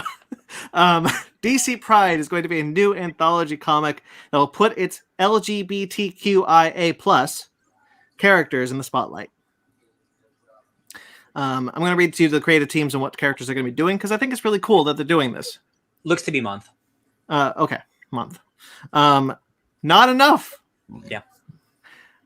So what they're doing is they're putting their LGBTQIA+ writers onto those characters. So Batwoman, Kate Kane, will be written by James Tynion IV and with art by Trong Lee Nguyen. Poison Ivy and Harley Quinn will be written by Mariko Tamaki with art by Amy Reeder. That's cool. I really like them. Midnighter by Steve Orlando and Stephen Byrne. So Steve Orlando was writing the Midnighter book that DC canceled. Yeah. So and Steve Orlando left DC kind of on not great terms. This is awesome that he and the and they're able to work things out, and he's coming back to write this character. It's fantastic. And Stephen Byrne's great. Yeah. Oh yeah, he did a Black Widow comic recently. Whoop, whoop. Yeah. The new Flash, the Earth 11 Jess Chambers Flash, they them, non-binary Flash. That's the word. Gotcha. Huge fan favorite coming off of Justice League Future State. I really liked them. Will be written by Danny Lore with art by Lisa Sterl. Alan Scott and Obsidian, so Green Lantern and Obsidian, will be written by Sam Johns, art by Klaus Janson. Jackson Hyde Aqualad by Andrew Wheeler with art by Luciano, Vecchio. Renee Montoya, my favorite, The Question, will be written by Vita Ayala with art by Skylar Partridge. The Pied Piper, the Flash villain Pied Piper, will be written by Sina Grace and Ro Stein with art by Ted Bennett or Brandt. My bad. But the big news is that the actress who plays Dreamer on Supergirl, Nicole Maines, will be bringing that character to DC Comics continuity herself with art by Rachel Stott. That's wild. That's cool. I like that. Yeah. Yeah, I was really into. I thought that was really cool that that character is well established enough to come to comics, and that they are allowing her, who plays the character, to do it. Is that a brand new character For Supergirl? Yes. The Supergirl? That's awesome. Yeah. She's been around for about 2 seasons. And she's never been in the comics before, so this is like Harley Quinn. Harley Quinn started in the animated universe. Yeah. I just thought that was really cool. It is cool. Marvel voices. One thing, real quick. The one thing that's funny about this is that the main cover is by Jim Lee. Oh yeah. And all the variant covers are done by people in the LGBT community. And I just thought, little interesting that Jim Lee's your main cover. It's not like a big deal. It's obviously everyone in the team, in the creative team is doing it. But I'm just like, it's all of it except for the Jim Lee cover. I found that just a little funny. It's not even his colorist either. So it's like you didn't need Jim Lee. Yeah, it doesn't take away from the book at all. I just thought I was like, you did the 99% instead of the full 100. I thought it was weird. But this is definitely one of those cases where I'm like, I'm really happy that this is happening because this is really good representation. Yeah. But also, I really hope some of these characters get some ongoings. Yeah. I mean, it's a similar situation to what we discussed with the Asian issue that they're doing, which is this is cool. These characters get full stories when? Yeah. Why it is 8 pages. Right. So Marvel voices. Better than nothing, right? It is They're better. they're trying. Yeah. So Marvel Voices Pride was announced the same day, but the day after. This is Marvel's thing that they're doing. Will feature various creators tackling the stories. Among them are artist Luciano Vecchio. Wait, he was on the same from the DC one. Yeah, That's gonna happen more than once, my man. Yes. Who provides the cover for the one-shot, and writer Anthony Oliveira wrote Lords of Emperor Hulkling. That book rules. He's good. And the issue will also feature a tale from Young Avengers creators Alan Heinberg and Jim Chung, which will focus on Wiccan and Hulkling. Ooh, Jim Chung's coming back. He's a DC boy right now. I love it. So it's the same thing. It's their LGBTQIA plus. Is that all of them? Those characters, but in this case, they're not all written by people who identify as that. Alan Heinberg is straight. I haven't seen. Oh yeah, that's true. I haven't seen the full list for everybody on this one. I saw the DC one. I don't know everyone who's on this one. Yeah, I mean, there's definitely like people working on it, but like DC, everyone, and here, not everyone. Yeah. I guess. Yeah, that sucks. I guess like Alan Heinberg is the guy who created the Young Avengers, so like you bring him back. But yeah, you can still they can get more people. Yeah, it's cool that both of them are doing it. It's fantastic. I mean, I think the other part of it is that a lot of them would be the same people. It's true.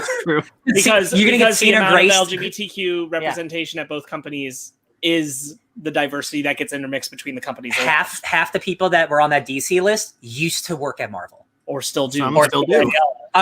Cena Grace and Steve Orlando. I'm pretty confident Vida Ayala is on this Marvel Voices one because she's been on the Marvel Voices issues that aren't the Pride ones. So yeah, I read that last one. Yeah, it's fantastic. I love it. Again, Marvel is a little bit better about giving these characters actual books and stuff, but I love that it's happening regardless. You know, it's great. And finally, all of X-Men.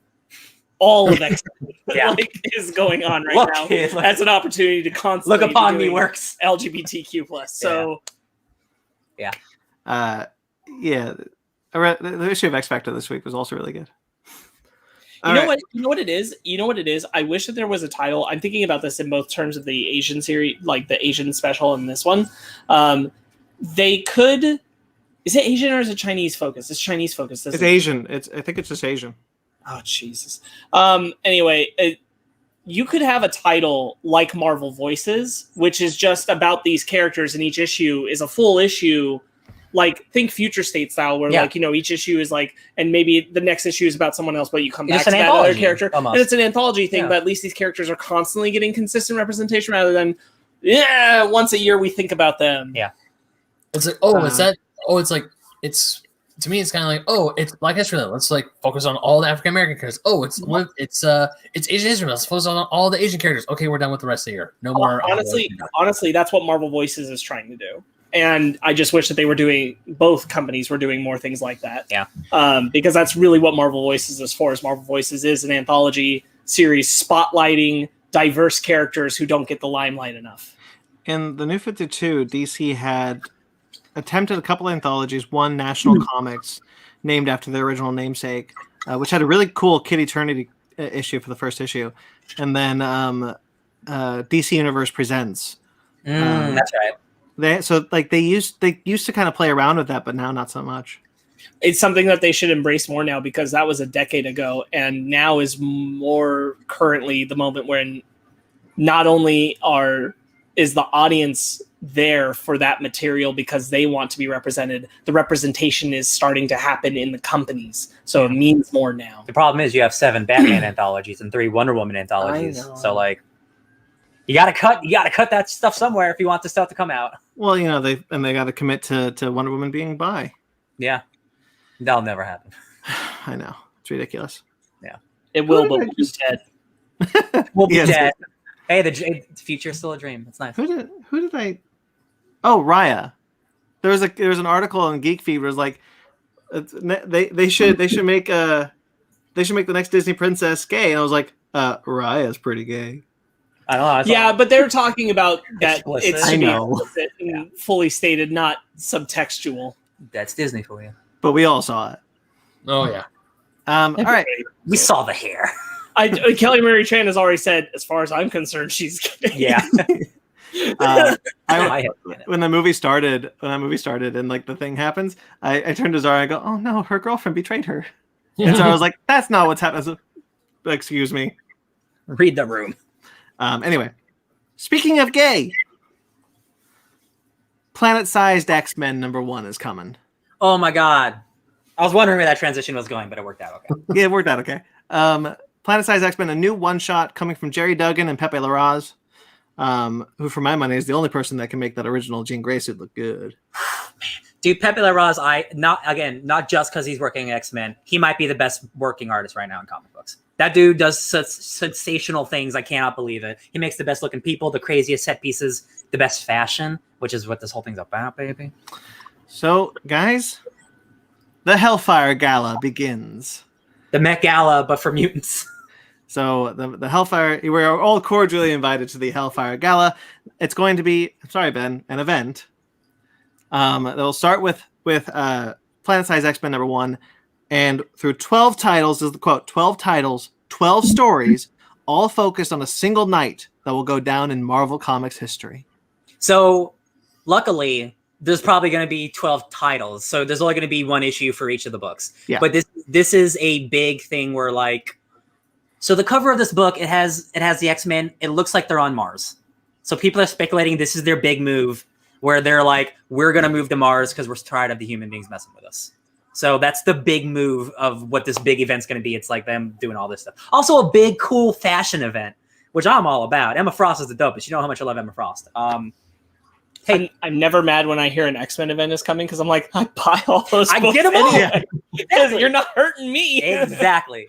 I'm already saving the money for this. I think the name also is really cool, Planet-Size X-Men, because, giant size has always been the thing, but like, Yeah. they're trying to show you how big in scope this is going to be or how it's going to affect the world. And I'm like, that's so dope, planet-size. And again, all the people on the covers are all the people who, if you combine their powers, terraform. It's all the Omega level mutants. Like they don't do that on accident. They don't. And Krakoa has a, if we remember Hoxpox, Krakoa has a gate planted on Mars. It sure does. So, really excited. Like at 12, there are 13 titles going to be out at this point. I think X-Core is not part of this event. Yeah. So it'll be this, but we'll have Children of the Atom is out. Way of X will probably be out. Yeah, Way of X will be out at this point. And then we got all the books. So there you go. Yeah.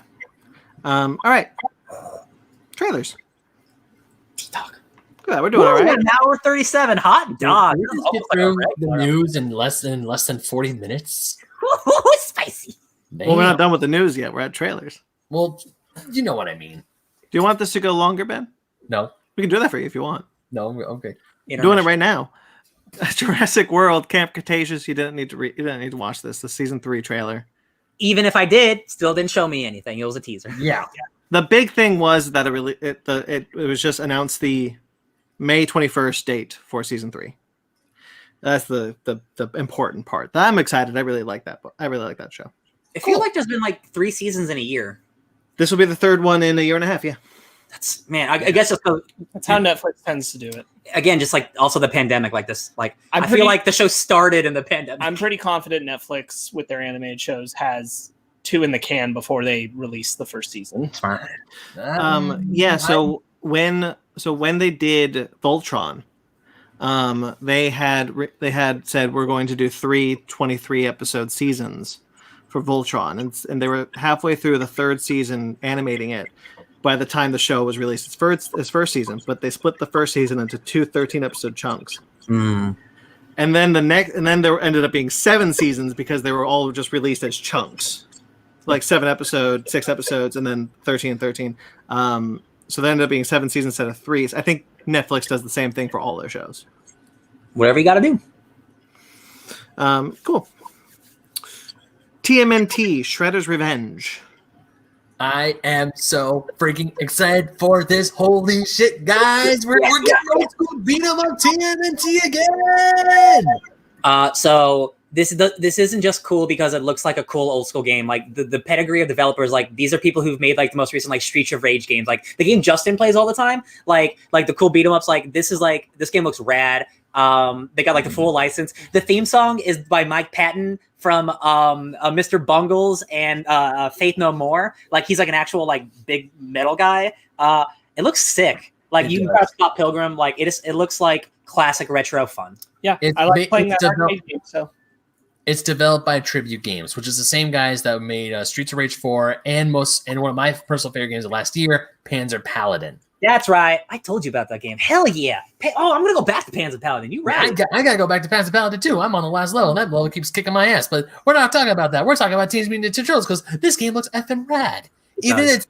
So I grew up playing the arcade cabinet at Chuck E. Cheese. I freaking loved that classic arcade cabinet. Not Turtles in Time, the original one. Yeah. So just seeing the pseudo 16-bit art style, because it's not fully 3D, it's not fully 16-bit. It's like that nice little spot in the middle it's still pretty to look at, but it's like, remember back in the good old days and the before times? Yeah. God, it just looks so good, and it's just like, I can't wait this game to come out. I cannot wait. It's probably gonna have like multiplayer, 4-player co-op. Boys, we playing Teenage Mutant Ninja Turtles. I call dibs on Leonardo. You can be whoever you want. I call dibs on one of them because I don't know any of their names. You can have one of them. Hello. There are 4 of them, so you're lucky. Something about this trailer unlocked something in me because, like, of all the franchises, like, I like a lot of things. I like TMNT, but it's not one of those franchises that like I love. But like, there's something about this trailer. I'm like, oh yeah, the Mutant Turtles, they rule. They're awesome. And I think I'm gonna start reading the comics because of this game, because there's something was like, right, they're Ninja Turtles and they fight Shredder.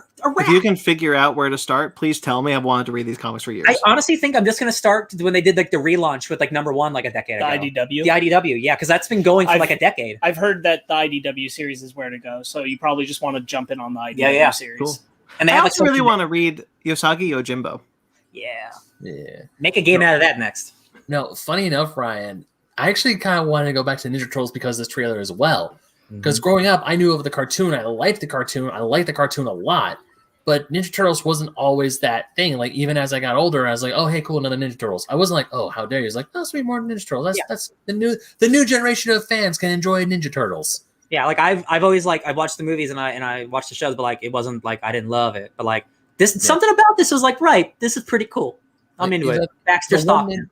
Like the one Ninja Turtles thing I will gravitate towards because Arcade 1-Up, they made a recreation of the original cabinet with the original game, the original beat 'em up, and Turtles in Time, 4 players.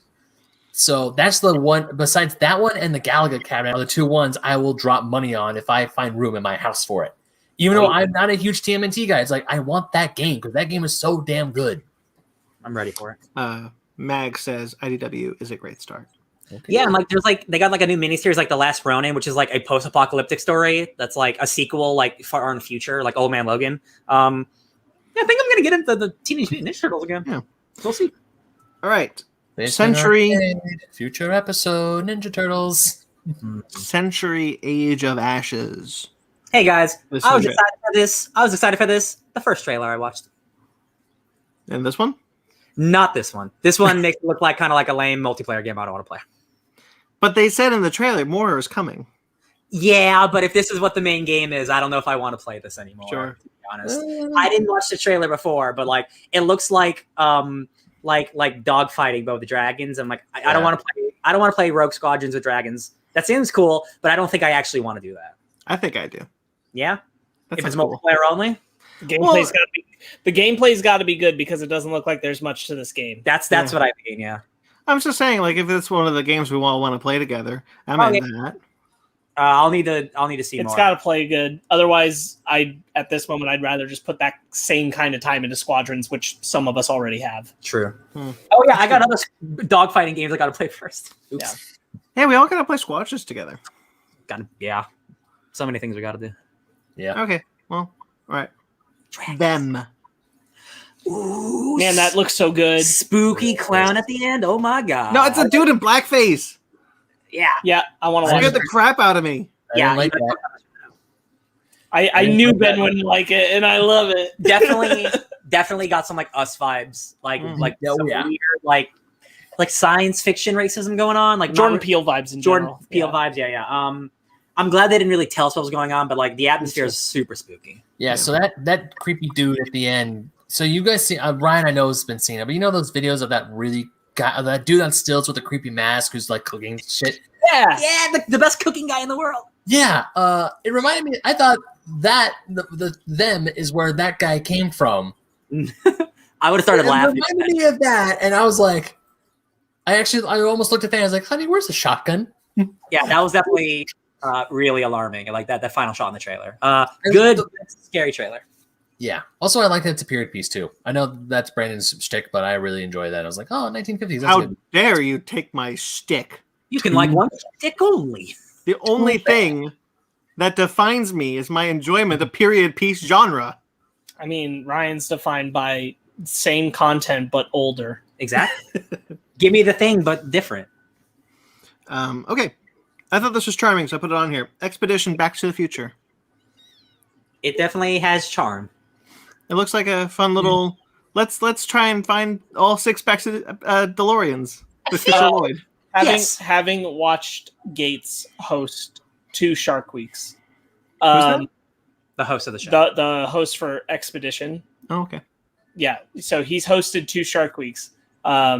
His comedy that he tries to run through it is usually 70% fall flat. I'll tell you. And that's like, all right, fine. You gotta want to watch that thing to really to get the enjoyment out of it. It's cool that Chris Lloyd's in it. Yeah.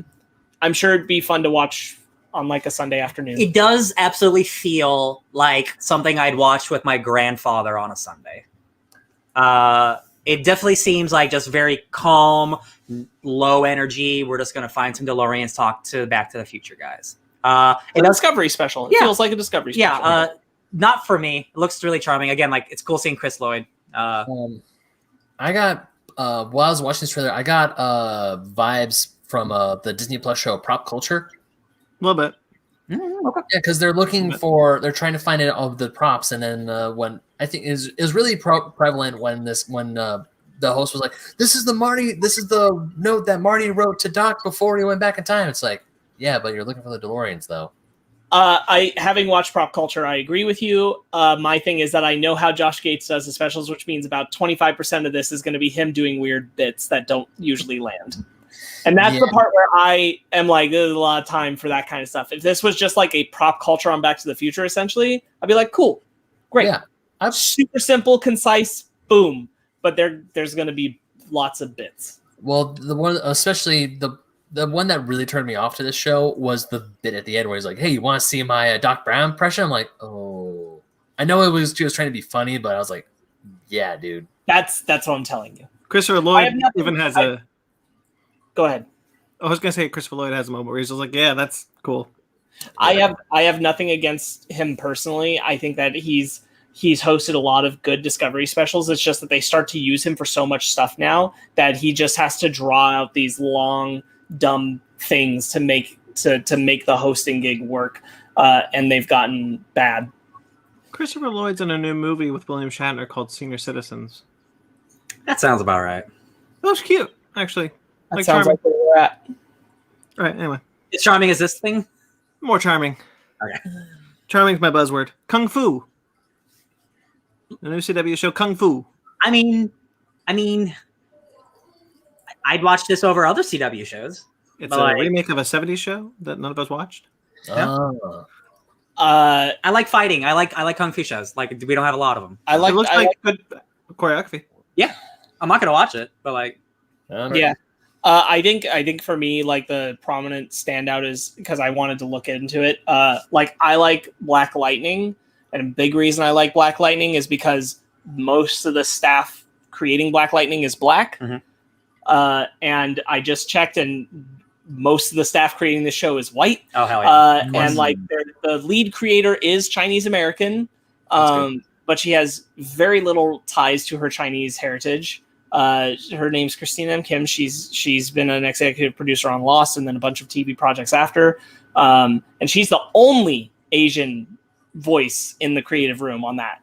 And I'm like, I feel like at this point, if we're doing this, we should be doing it with people who can actually bring stuff from the culture to the table. Yeah, but it's a CW. And that's not where but Black Lightning, and that's my point. That's why it's canceled. It's too good. But that's my point, is like, if we're doing this, then I feel like we should be doing it that way. Yeah. And that's not what's happening here. Maybe they can't do it that way because that's how your shows get canceled.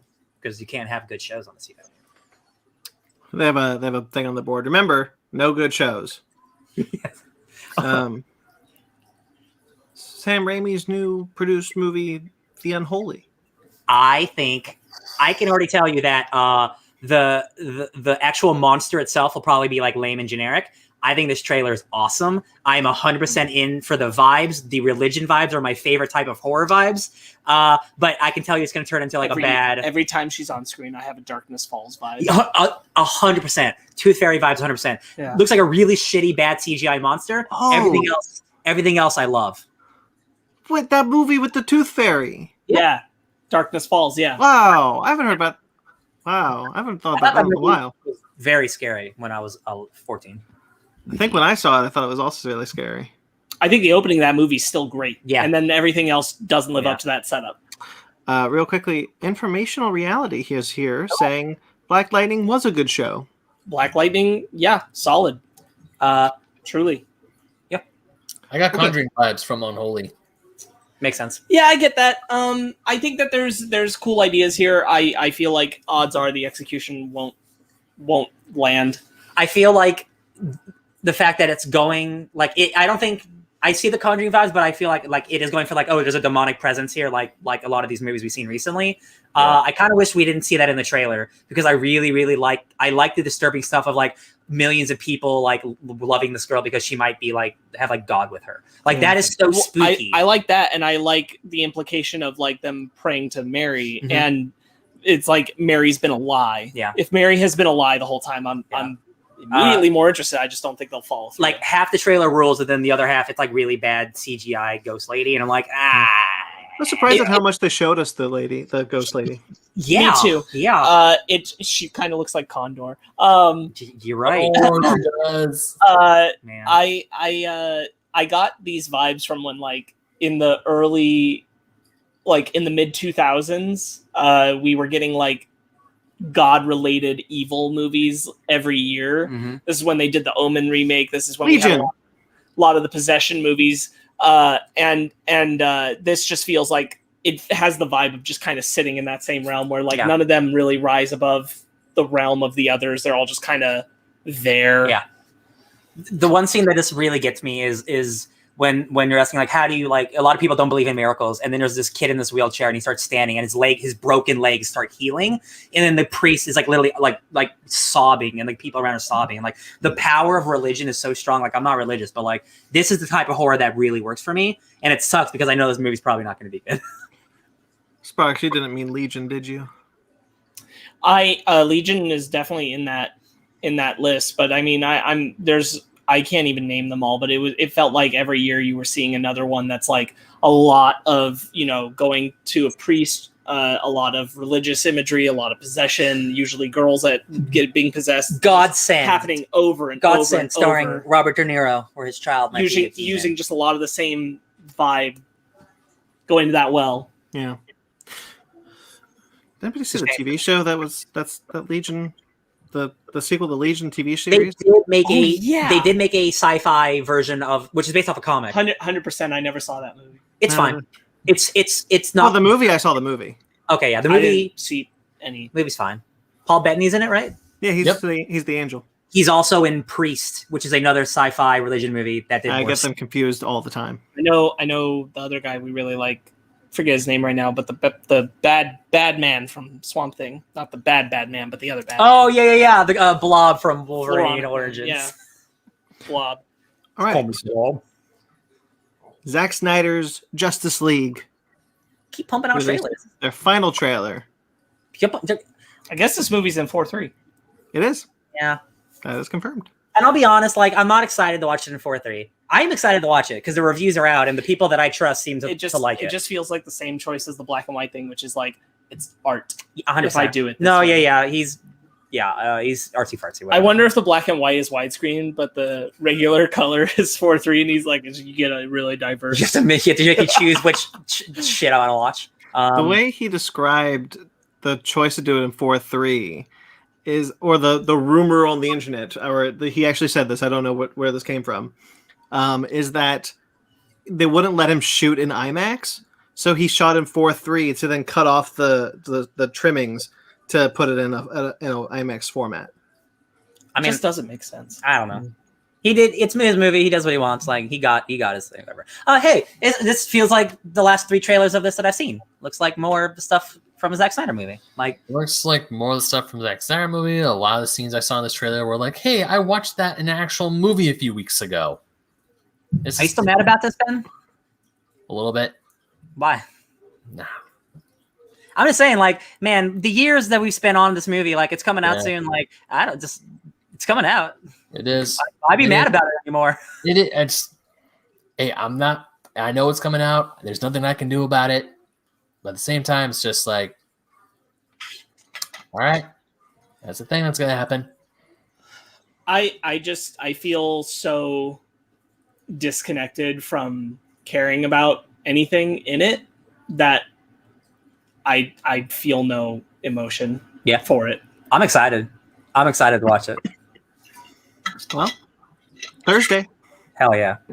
Stay tuned. We might be doing a live watch with the Downright Annoyed boys.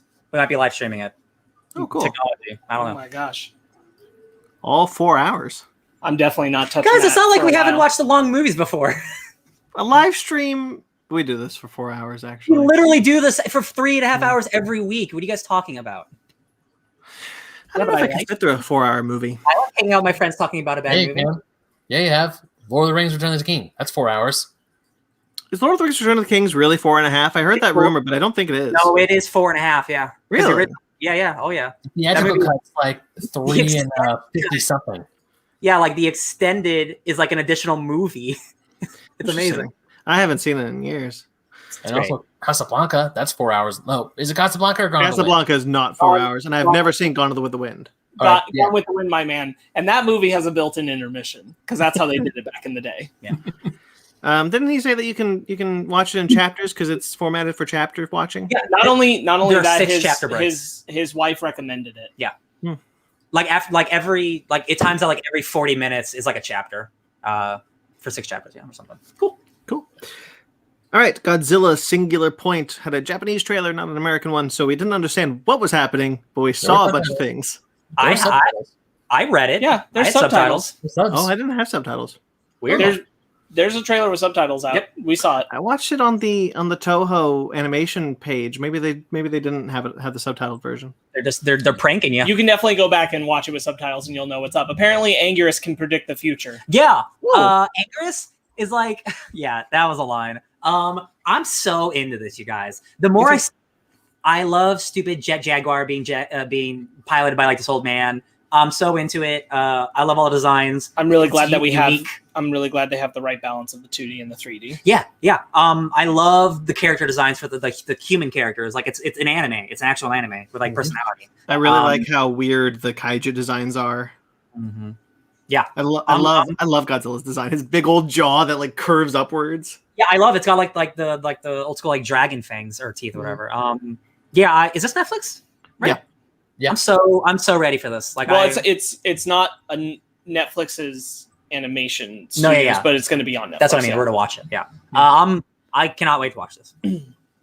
Yeah, I like everything I'm seeing. It's like we talked about in the first trailer how it felt very Showa inspired. I like doubled down on that thought in this one. With every kaiju we see is from the Showa era. We see a bunch. We see Hedorah in this. We see Kamacuras in this. We see someone I can't quite. I think is Titanosaurus, but some of the designs look so different. A good call. That might be. That's just like a I think that dinosaur there's thing, right? definitely no. He's got a point. It could be Titanosaurus. I didn't even think about that, but the tails kind of make me think maybe. They're also like radically redesigned, so it might be. Yeah. I wouldn't be surprised if we get a couple of originals too. Yeah, possibly. Gun to my head, I'm confident Baragon shows up in this. Hell yeah. Me too. Baragon's gonna get a redesign. Hell yeah. But yeah. I like the look of this. I think it's going to be good. Manda. We see Manda. Also. I'm very curious. I'm very curious what the history is going to be. I've been wondering that for a little while. I Yeah. wonder if we're living in a world where like, not necessarily like one for one all the Showa films happened, but more or less the Showa films happened. And this is just like an anime version And then of that, yeah. but like they always looked like this, and you know it's been that way. Yeah. Or if it's only really Godzilla the original is canon, and everything else is kind of forming in its own way. Or it's not even. Well, I take canon, that it's back. just I its take own that thing. back because Godzilla versus Megalon couldn't have happened because we're getting a very different origin for Jet Jaguar. Yeah. Yeah. I'm really curious about this one, and I really like the look of it. So excited. Yeah. Okay. In the Heights, just today, In the Heights released their trailer. I want to watch this movie. This trailer was way worse than the trailer they released a year ago. I thought this trailer was cut really poorly. It was just like very like just generically made. Like here's the plot. Here's the it's not making the musical moments flashy and stand out, and it's not making the characters stand out unless you know the show. It also doesn't, which is one of the rare Broadway shows I've actually seen. Amazing. Yeah. Like the trailer like doesn't make any of the music pop. Or like, oh, that's the big hit of the song. Like it's a very generic like regular trailer. It doesn't even feel like something where it's like bringing you into the music to like hit with the rhythm of it with the cuts in the trailer or anything. It's just a poorly made trailer in my opinion. That being said, In the Heights rules, and I hope it's a good translation. Yeah, I have no doubt that this movie's going to be. I thought that first trailer was great. Yeah. I understand that they had to make another trailer because pandemic and everything. It's been a year. I just thought this was a bad one. They just didn't cut it well. Agreed. Did you guys see the new Cruella trailer? It's only a minute long. Yes, we did. I'm so happy. I'm pumped. Me too. I so good. I thought I couldn't be sold more on Course.The. Apparently, I can be sold more. Yeah, I really hope. We talked about it briefly, Megan, Sparks, and I. Like, I personally, I would love if like they went ahead and made like 101 Dalmatians movie, and it's just like aged up Emma Stone and just redo that with this Cruella. Because like if they're gonna remake all of their big movies, just do that. And like, because they're not gonna do that Maleficent and Snow White, right? They're not gonna remake Snow White. But technically, Maleficent is a remake of Sleeping Beauty. Oh, it sorry. Changes there you go. Okay. You're right. I haven't seen Maleficent 2. I don't know if that makes it any cooler or different. I like Maleficent too. Yeah, I did too. It's weird in a good way. Told me it was like X-Men. No. Also, you'd want to watch it because Michelle Pfeiffer's the bad guy. I do like her. Yeah, I do like Michelle Pfeiffer. I'm really excited for Cruella. Like I said, the first trailer, this looks like what I wanted Joker to be. 100%. I think even more so to me, what this was driving the point home about is that I really love it as her wanting to make a radical statement to be at the top of fashion. And because we know the logic of like what would follow, whatever version of 101 Dalmatians would follow, is that she rose to the heights and then she fell. Yeah. And so I hope that's what it's the rise and the fall of her in the fashion world. And I'm all about that. I'm all about that being as weird and crazy as she wants it to be. Yeah. Yeah.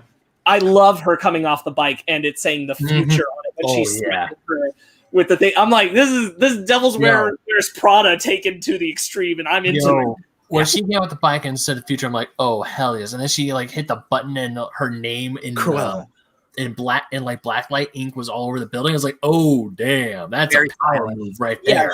Yeah. She's also got this one where she's like standing on top of a vehicle and she's got this beautiful red and black dress. And I'm like, look, as long as this movie's stylish as hell and Emma Stone's rocking it, everything else can be bad. And I'm still going to say it's pretty all right. Yeah. Honestly, as long as she's killing it in the role and it certainly has the flair based on these two trailers, I'm good, man. Me too. 100%. All right. Shall we get into our main topic? Oh, yeah.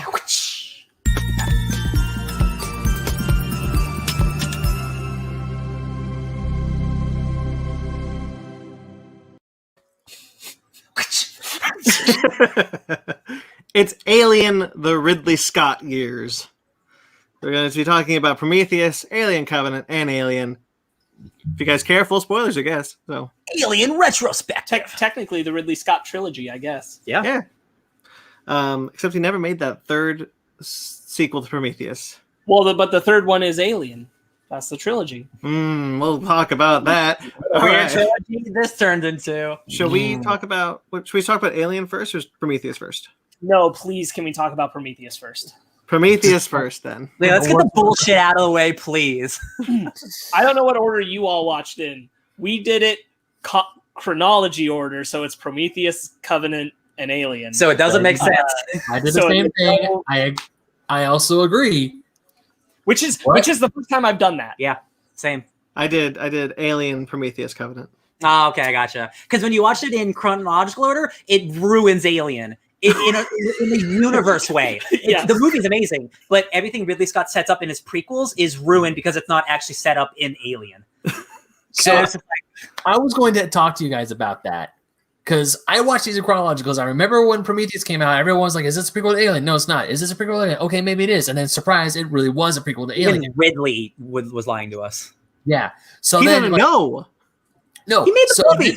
No, during production, they weren't sure if it was going to be a prequel or not. It's awful. It's really And then Covenant comes out and everyone's like, oh yeah, this is the prequel to the first Alien movie. So I watched Covenant, and then once I get into Alien, I'm like, where the hell did the Covenant go?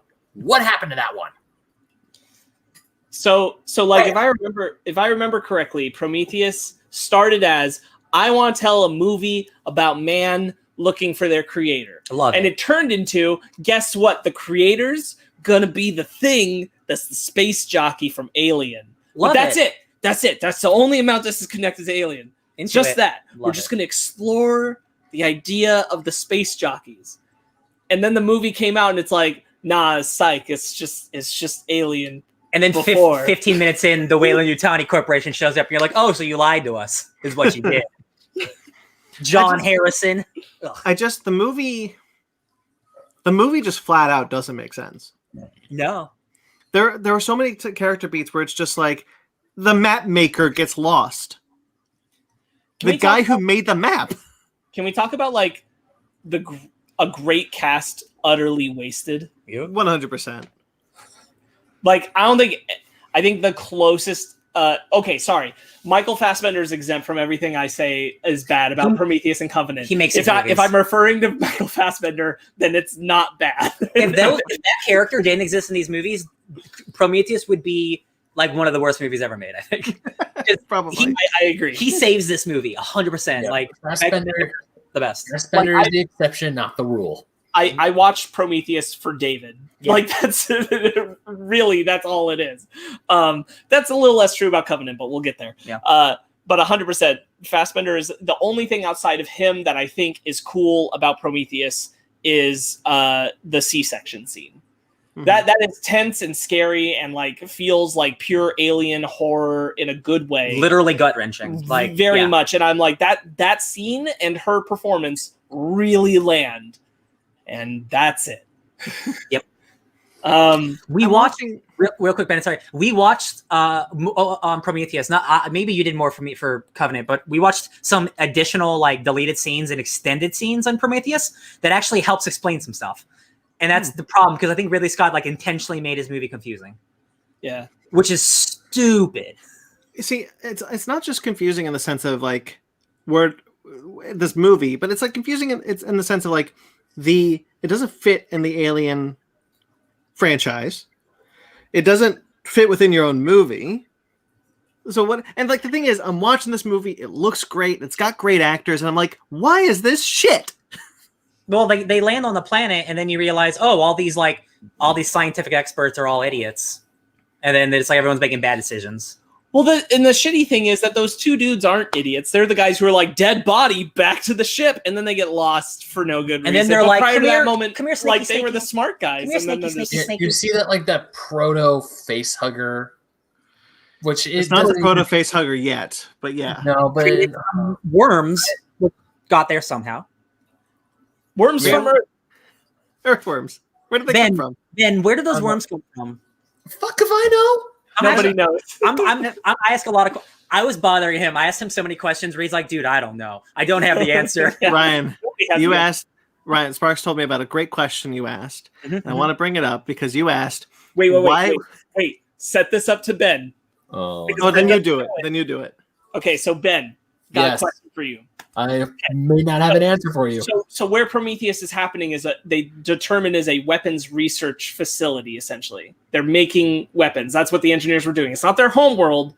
It's where they make weapons. It's a lab, right? Black goo everywhere. Yeah. Okay, cool. How come the ancient civilizations of Earth have a map to a weapons research facility where they clearly weren't wanted? And not just one, but all the different ones throughout civilization thousands of years apart are pointing to a warehouse. A weapons warehouse. Why? Not their home world. Not their home world. Where they drop off their nuclear waste. And the thing is, like, you get so confused by so many other things in the movie, you forget that that's why they came. You know, I forgot about that too. And when you think about it, you go, why? What? Because clearly You're right. Spoilers. Okay, so hold up, Brian, because Yes. I actually as the movie goes on, when they get to the planet and they land, I forget that the reason why they went is because we found the system through ancient civilizations because they pointed it there. What's up there? I'm like, yeah, what is up there? We get there and then it's like, what are we doing here again? Oh, that's right, we doing alien shit. Right. So it's pointed. So the aliens tell them to come to this place. The humans arrive at this place and everyone's dead. It's it's all up in the air. None of that's explained. There's this amazing theory. If you Google why are all the engineers dead on that ship, there's this amazing like old school like page of this one dude who spent like 10,000 words explaining how there was this other alien race that they're at war with that we never saw. And if you look at the door structure, the way it was broken in, only a big beast could break through the door. And I immediately stopped reading because he's just making up shit because Ridley doesn't give us answers. No. What Disney? Why are all those engineers dead? Well, I guess that here I'm gonna do some mental gymnastics. Do it. Maybe the goo got loose. I mean, that's what I assumed. That's what I told him while I was watching it. I'm like, so there was an outbreak, and he's like, but how can there be and I'm like, there was an outbreak. Because if the black goo from the beginning of the movie, we see the black goo affects the engineers, it breaks them down, right? That's not what happened when they were getting attacked or whatever. Okay, I've got a better one for you. They run into that chamber, which is the chamber where all the vases are and everything. Yeah. Right? We see a whole bunch of them go in, but one dude falls down outside the door. Yes, and he gets his head cut off. Yes. Okay, where'd all the other engineers go? They're dead. But they're not in the chamber. They're outside. They can't be outside. Why wouldn't they drag their buddy's body away? Oh my God, where did they go? Well, there's also that. Oh my God, you're right. There's also What? There's also that one area where where the map guy and the other guy go around and they see a bunch of bodies stacked up against the door. Yeah. But That's you're what right. I'm talking about. But that's a different area. That's a different area, yeah. But you're right. We do see, or maybe the two. Wow, I'm doing mental gymnastics for this. By the way, movie. By the way, let me finish my thought first. So maybe where those two guys who go into the door are the engineers who end up in like the cryo sleep area, and then one of them lives. There's four guys. There's four guys who go through the door, and it's not to the bridge of the ship where the cryo chamber is. They're all running and stuff. Yeah. This movie's so dumb. I feel like I should have like a table here so I could flip it every time we talk about that. To add more confusion, the black goo turns human beings into like weird, like mutated zombie type things, right? Like weird, like gross blobby men. Mm-hmm. Ridley Scott's original intention was to turn them into xenomorph type people where their heads would become elongated and their limbs would become long. But the special effects, he changed it in post-production to make them just look more like zombie people, making it more confusing for what the black goo does for everybody, I think. When instead, again, going to your next movie, the black goo just turns people into xenomorphs. Like, it's just, Prometheus is bad. I don't want to talk about it. No, the black goo doesn't turn people into xenomorphs in the next movie. Sorry. No, you're Neomorphs. right. Neomorphs. It's like there's not even black goo. It's just like it just makes things pop out of them. Yeah. But it's like just spores. The spores turning into xenomorph. We're not talking about Covenant. Let's get. But that's the black goo. Anyway, yeah. So here's the thing. I got a question. So the xenomorph that appears at the end of Prometheus, the xenomorph, the protomorph. Protomorph. It's the first one. That movie will like you to believe that. It wouldn't. No, it wouldn't. Because when they walk into the chamber with all the faces, you're right. There's a xenomorph on the door, on the wall. Not only that, there's a queen. Okay, so hold up. You want to know something fun? So Fanny watched a little bit of Prometheus with me the other night, and right when we got to the room with the big room with the face and we see like the queen and the queen on the wall, and Fanny's looking there like, well, doesn't that look familiar? I'm like, holy shit, it does. What? Why does the architecture have so many faces? What did you tell me about Ridley Scott and the Queen? He doesn't like them. Ridley Scott doesn't like the Queen. Yeah, that's the story that Ridley Scott would tell before when Prometheus was starting. He doesn't like aliens, the mythology introduced in aliens. Yeah, it's funny because I think there's a queen on the wall. But also there's a short film. Wait. Let's not talk about that till we're done with Covenant. Sorry, I forgot. Hold off on I thought that was Prometheus. No. Hold off on that. So much is going together. Okay. But for Ryan, and I think rightly so, that wall is actually the thing that makes everything so goddamn impossible. It's the thing that ruins everything because this is supposed to be the first. That the xenomorph always existed before. Yes. What you see at the end can't be the first. Because they have a depiction of it on the wall, what you would see as the common known xenomorph later. And again, which is like if we're going from this, then if we go straight to Alien, that engineer who has been there for potentially hundreds of years, maybe, we now learn that Alien Covenant and Prometheus only take place like 20 years before Alien do. I thought the timeline was so much farther. It's only 20 years. And Prometheus takes place on LV-422, not LV-426. 223. But not LV-426. No, that's somewhere else. But in the Fire and Stone comic, they say it's the moon. It's the sister moon. That ruins it. No, they don't. Yeah, because they leave LV-223 to LV-426. No, they don't go to LV-426 in Fire and Stone. I could have sworn they did. You might be thinking of Life and Death, but I'm telling you, they don't go to 426 in Fire and Stone. I could have sworn they did. It doesn't matter. That Anyway, comic is continuity. no, that comic can't be. Go ahead. Okay, so the xenomorph, again, like the proto-xenomorph, it's supposed to be the first one, but that engineer from Alien, like that engineer has been there potentially for hundreds of years or something, right? So that means the xenomorph has to have existed before the timeline of Prometheus that we're watching. So if that's true, then I am fine with telling me that the xenomorph is a primordial creature that they're always trying to perfect to get right, but you've never given me any insight before that they existed before, right? Like, this is supposed to be the beginning of the xenomorph, but you're telling me it already existed. You're conflicted. And then it can't be the beginning of the xenomorph, not just because of that, but because we see the beginning of the xenomorph in the next movie. Exactly. Right. But then there's people who are saying that's not the beginning of the xenomorph. That's just David perfecting it. We'll talk about that. Yeah. I got a great question. Again, I want to throw to Ben. Ben, why did the engineers want to go to Earth and kill them all? Why did they want to drop the cargo? Because one of them was Jesus and they killed him? You're goddamn right, which is so stupid. Is that canon? I heard that. Yes. No, I heard. Okay, hold up. Time out. Let me talk. I heard that. I want to say from Brandon. Brandon told me the story after, I want to say, after Prometheus came out, because he and I were talking back in the days long before the podcast started about Prometheus. Because, Brandon, you were loaning me the Fire and Stone comic books at the time. Oh, yeah. That's right.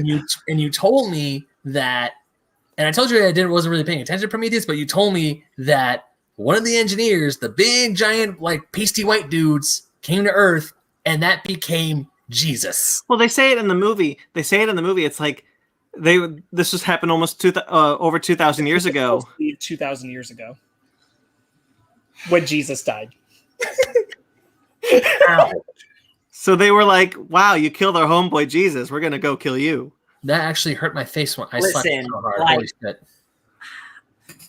I accept what Ridley Scott tells me. He didn't directly tell me that Jesus was an alien, so I can't accept it. Not just an alien. Why are they specifically going to go kill them 2,000 years ago? Funny enough, I told Fanny the Jesus thing that was something that came out of Ridley Scott's mouth, and even she looked at me going, "So you're telling me that a dozen ancient civilizations not touching each other can have a map to a weapons facility, but all of human existence that none of us knew that Jesus was an alien? Yeah, that we don't have documents of that." That's what you're telling me. That we depicted this other dude that doesn't look anything like Middle Eastern dude who turned into a white dude that turned into Ewan McGregor, Obi-Wan Kenobi. Okay, sure. Yeah, I think people would have depicted Jesus as not a bearded man, and just 10-foot white albino monster. Come on, I think we would know this. Yeah. See, that's so stupid. I love it, but he did not directly say that, so I just can't believe it. Anyway. This movie is crazy. Great special effects. Why does Guy Pearce... Here's a question for you. Why does Guy Pearce have to be an old age makeup? Why didn't you just get an old man? Oh, because he wanted to film a TED Talk. Because the TED Talk, Brandon. The TED Talk is pretty cool, I'll admit. Yeah. Because Guy Pearce, that is a world building thing. Like, it's clearly something, at least with Covenant in mind, and knowing that when he made Prometheus, he wanted to make more, even if he wasn't sure what the heck that was going to be. Yeah, he wanted to show more young Guy Pearce as Wayland stuff. Yeah. There's another deleted scene that they mention or talk about, or we glanced over, where there was going to be a little bit more about him being young in the movie. Yeah, there was going to be some kind of flashback or something, and that went out the window. That was because in the movie, just as the movie, it doesn't make a whole lot of sense because we only ever see him old. No, it really doesn't, and it looks bad. But Papa Palpatine's got to find out where life came from. There's a movie that. Go ahead, Ben. Also, Papa Palpatine's gonna try and be saved from dying because he doesn't want to die yet. The rat bastard. Yeah, he does. There's a sorry, not deleted scene, an extended scene when he meets the engineer, and he and David actually have a conversation with the engineer that I think should have been in the movie. It's so cool, and then the engineer still realizes like, oh, I don't care about you guys, I'm gonna kill you anyway. Yeah, he asks him why he wants to know, and Wayland has this whole bit, which I think is one of the reasons why Guy Pearce was asked, because he does this really well. Yeah. Which is where he goes up to him and he explains that we are superior beings because we both have created life. I created David, you created us. We are the same, so you'll help me. Yeah. And then he's like, nah, snap. Oh, you know what? Actually, that also makes sense why he rips David's head off. Yeah. Mm-hmm. Saying it's an inferior creation. Yep. Right. Yeah. That sucks. Yeah, that extended scene is pretty good. That whole moment is motivated better by allowing Wayland to have the moment with the engineer. Yeah. The engineer still doesn't answer her question, which is, why were you coming? But which would have been Jesus. You killed one of us. Yeah. What's his name? I would have loved if the engineer just would have made like a cross with his fingers. What a war. I don't know if that. Yeah. The whole movie is building. The thing is, I talked about it a bit with Sparks. I think the movie is actively hurt by its alien connections. Yeah. I think if you take out a lot of the alien stuff and filled it with something better, this is a better movie. It doesn't need to belong in the Alien franchise, but we have significant scenes which are constantly leading us design-wise, aesthetically-wise, to the creation of the xenomorph. We see the creation of the first face hugger. We see the creation of the first tongue thing. Right. But none of that needs to be in the movie in general, and none of it makes sense for the franchise. Agreed. I think the original premise of what Prometheus would have been, which was we were going to do this trilogy of films that were exploring this other species and have that species go ahead and have it be the space jockey. Yeah. And that be also tied to this concept of the engineers. Sure, whatever. But you're right. We never needed anything that was leading. We didn't need the black goo or anything that was going to lead to the xenomorphs. Both. Those things could have been separate. Yeah. Both the movies that we're going to talk about, that's not the good one. Like this movie would have done better without the alien stuff, and the next movie would have done better without the Prometheus stuff that it needed to be a sequel. 100%. Like both these movies have really great stuff, but they're tied to other franchises, and it suffers. All this movie needs to do is to say that the engineers created the xenomorph eggs. Done. Yeah. Well, because I could accept that there's another crash ship somewhere out there. Yeah. Because I think that the most interesting part. I mean, this is the thing. Really, what it is that this is very similar to why I don't like BVS. Frankly, is that it's presenting a lot of lofty questions, things that are heavy-handed and very heady and philosophical. The shit I love. Without any sense of actually exploring them. Yeah. BVS does that, and this does that too. And I think the thing is that you had to make it be tied to the xenomorphs because Ridley Scott had no good answer for why did the engineers make life. But that's the thing. You don't need a good answer. What was there? But if that's all your movie's going to be about, that then sucks. You do. Yeah. If you're going to actually explore that question, then you do. And so I think that's the problem, is that he wanted to ask those questions, but he didn't necessarily want to have to think all the way through the ideas or the answers about it. Yeah. And it's unfortunate because there's a cool concept of exploring the relationship between David and Wayland and AI and human beings, and then whoever made them, in the concept of accepting that the engineers exist and they are responsible for whatever reason creating human life. Mm-hmm. That idea at its core is really cool. It could make a good film, maybe a good trilogy, maybe. That's not what this does, though. It doesn't actually want to explore those things in rich enough detail. David is the closest that we get to exploring that concept. And frankly, it doesn't even get far enough until Covenant, as far as his character. Yeah. But it's there. There is that bare bones that's really cool and a nice concept to think about. I also don't like that the engineer ends up just being this, because they won't give him the ability to vocalize anything, again, except for that in that extended scene, because we're robbed of that anticipation of, oh my god, we're going to see one moving around like alive and talk and stuff. In the movie falls entirely flat. It's just turned into this angry rage monster, which means nothing. It turns into like a slasher movie. Signifies nothing. Yeah. And that's sad. Question. In the very beginning of Prometheus, why did that one guy kill himself with the goo? He's creating life. He sacrificed himself to create life. That's what that was. You can see his DNA be reformed. There's also an alternate take Opening. of that, where when he goes there, he's actually there with like another engineer in a robe and a whole bunch of others. Yeah, but there's the one in the hood robe who hands him the thing, which he drinks, which he falls in. So it's like much more ritualistic, like a ceremony. Yeah. Then it comes out in the movie as it is. Mm-hmm. It is weird. Ryan has a great point, which is like, it is confusing why the black goo creates mutations and xenomorphs and all these things. But if it disintegrates an engineer, it creates the beginning of human life. The black goo is inconsistent and really dumb. It's just dumb. You could have just had the xenomorph eggs. Like, you didn't need a big weird get to here to get to here to get to here to make the xenomorph. Like, I didn't need that. There was a script that I don't know how real it is, but it's supposed to be what Prometheus turned into. The initial script was called Alien Engineers.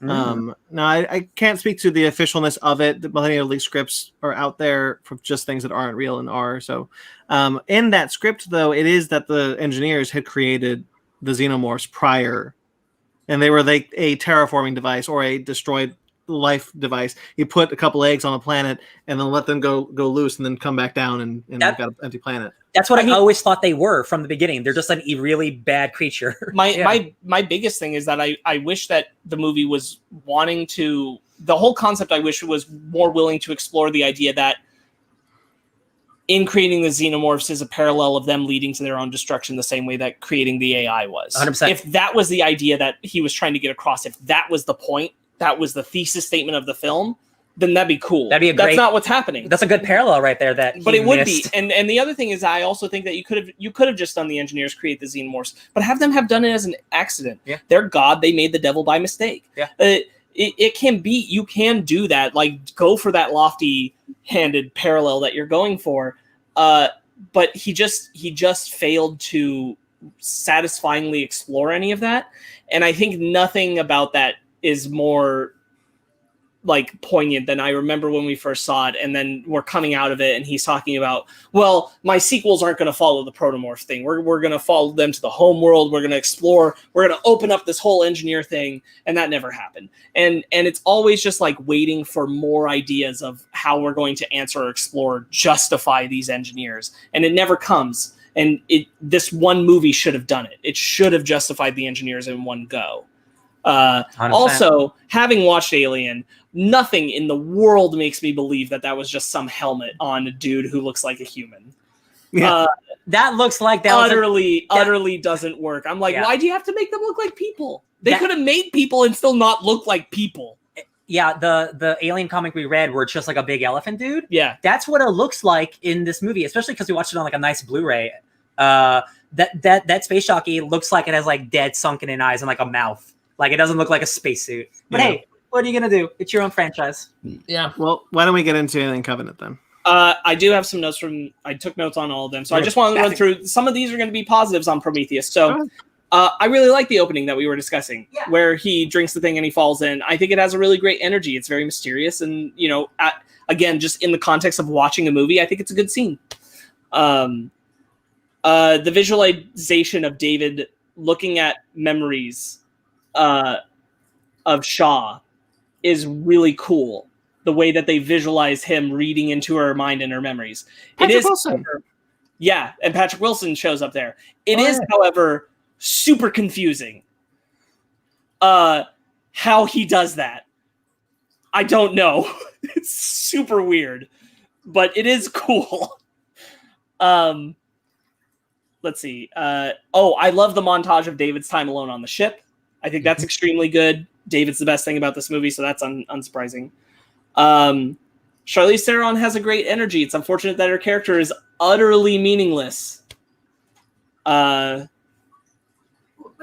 Yes. Charlize Theron for Commander Shepard of Mass Effect. Bye. She is the most pointless character in the movie. Yeah. I really like Idris Elba, by the way. I want us to say I really like Idris Elba. I do too. The cast is good. It's just most of them don't have good characters. I would say Idris Elba is like one of the closest to getting a good character. He gets that sacrifice at the end. Benedict Wong too. Yeah, Brandon. Yeah, said the hologram technology that shows the engineers is also really cool. Yeah. The way that they visualize that, it's really good. Really convenient. Yep. I really like the scene between. I really liked, honestly, the relationship between Logan Marshall Green and David. The way that Logan Marshall Green constantly is kind of getting at his goat for being a synthetic, and the way that he turns that around with the glass moment. Mm-hmm. I think that's a really good moment. I think that scene really lands. We already talked about the dumb scientist touching the Cobra maggot. David in the room when he goes in the ship and it plays the theme is obviously one of the best things in the movie. Yeah. I really like that Holloway wants to be burnt, that he knows he's going to be a problem. So he's like, yo, kill me. I thought that was a good moment. It is super weird that Shaw can just go into the captain's quarters really easily with nobody stopping her. Oh, so that she can get that C-section. I like that that quarantining luckily gets better and better with each movie. Because at the beginning, people are just on the ship in the second movie, and then an alien like, no one's getting in, and then someone else has to do it. So I'm like, they're getting better and better about bullshit. That they are getting more responsible. Over time. While I like the C-section scene, I have to wonder like where the heck was everybody else? Because they were like the doctor girl who was helping her is just like, okay, yeah, we're holding this girl hostage now. That's what we're doing. Yep. That's all my Prometheus notes that we didn't already discuss. So let's move on. All right, Alien Covenant, better, not as bad. I watching these two back to back, I was really pleased with Covenant. So, I mean, it has problems, but I was pretty happy overall. I was too. This was the first time I saw Covenant. I haven't seen it before. Yeah. It's definitely a sequel to Prometheus, even though as I was watching it, I was like, wait. No, what? Ben, it's not. It's not a sequel to Prometheus because nothing in Prometheus, with the exception of David, means anything for Alien Covenant. This could be the first movie, and you could just introduce us to this crazy AI, and it wouldn't make as much sense. But like, you could do it. You could make this the first movie. It would you'd have to jump through some holes. Real quickly, Big Chap says, "Were they fighting Fifield in the hangar?" I don't remember anyone's names. Definitely not everybody. So, and certainly I think that the timeline doesn't totally sync up on that one, but I know what you mean. That's cool that you know their names. Anyway. It's got the IMDb right here. So, Alien Covenant is I think this one's better, and it really bugs me that nothing in Prometheus matters for this movie. The engineers are destroyed off screen. Shaw is killed off screen. What the biggest God? So many stupid decisions by Ridley Scott. Oh my gosh. Literally throwing away everything that you were setting up in your last movie. Like you don't even get to see Shaw alive at all. Like, again, it's been so much time, but her fate is, which again, like I'm not mad at. I don't know what I would have done differently, but the engineer stuff is like awful. There is not a deleted scene, but because there's some viral marketing for this movie as well. One of them is the James Franco one, and then there's the other one where it's the sequel to Prometheus, where we see David and Shaw flying the ship. That's crossing. Yeah, I understand how that wouldn't make sense, like in the movie. Like, you can't just put that in the movie like normally, because it's like it's out of anything else. It's its own thing. But like, I feel that stuff's like pretty important to the movie. I think. Yeah, like you made a movie. They even end the crossing leading into where his flashback to them arriving ends up, and I'm like, you could have just had all of that here. Yeah, it wouldn't have hurt anything. I remember when the captain is burning in the cryo tube. I was like, by the way, that's James Franco. Yeah. Interesting cameo. You got Danny McBride. He's like, I got my friend in this movie. Yeah. Hell yeah. Yeah, and he's in the prequel short. What happens in the prequel short?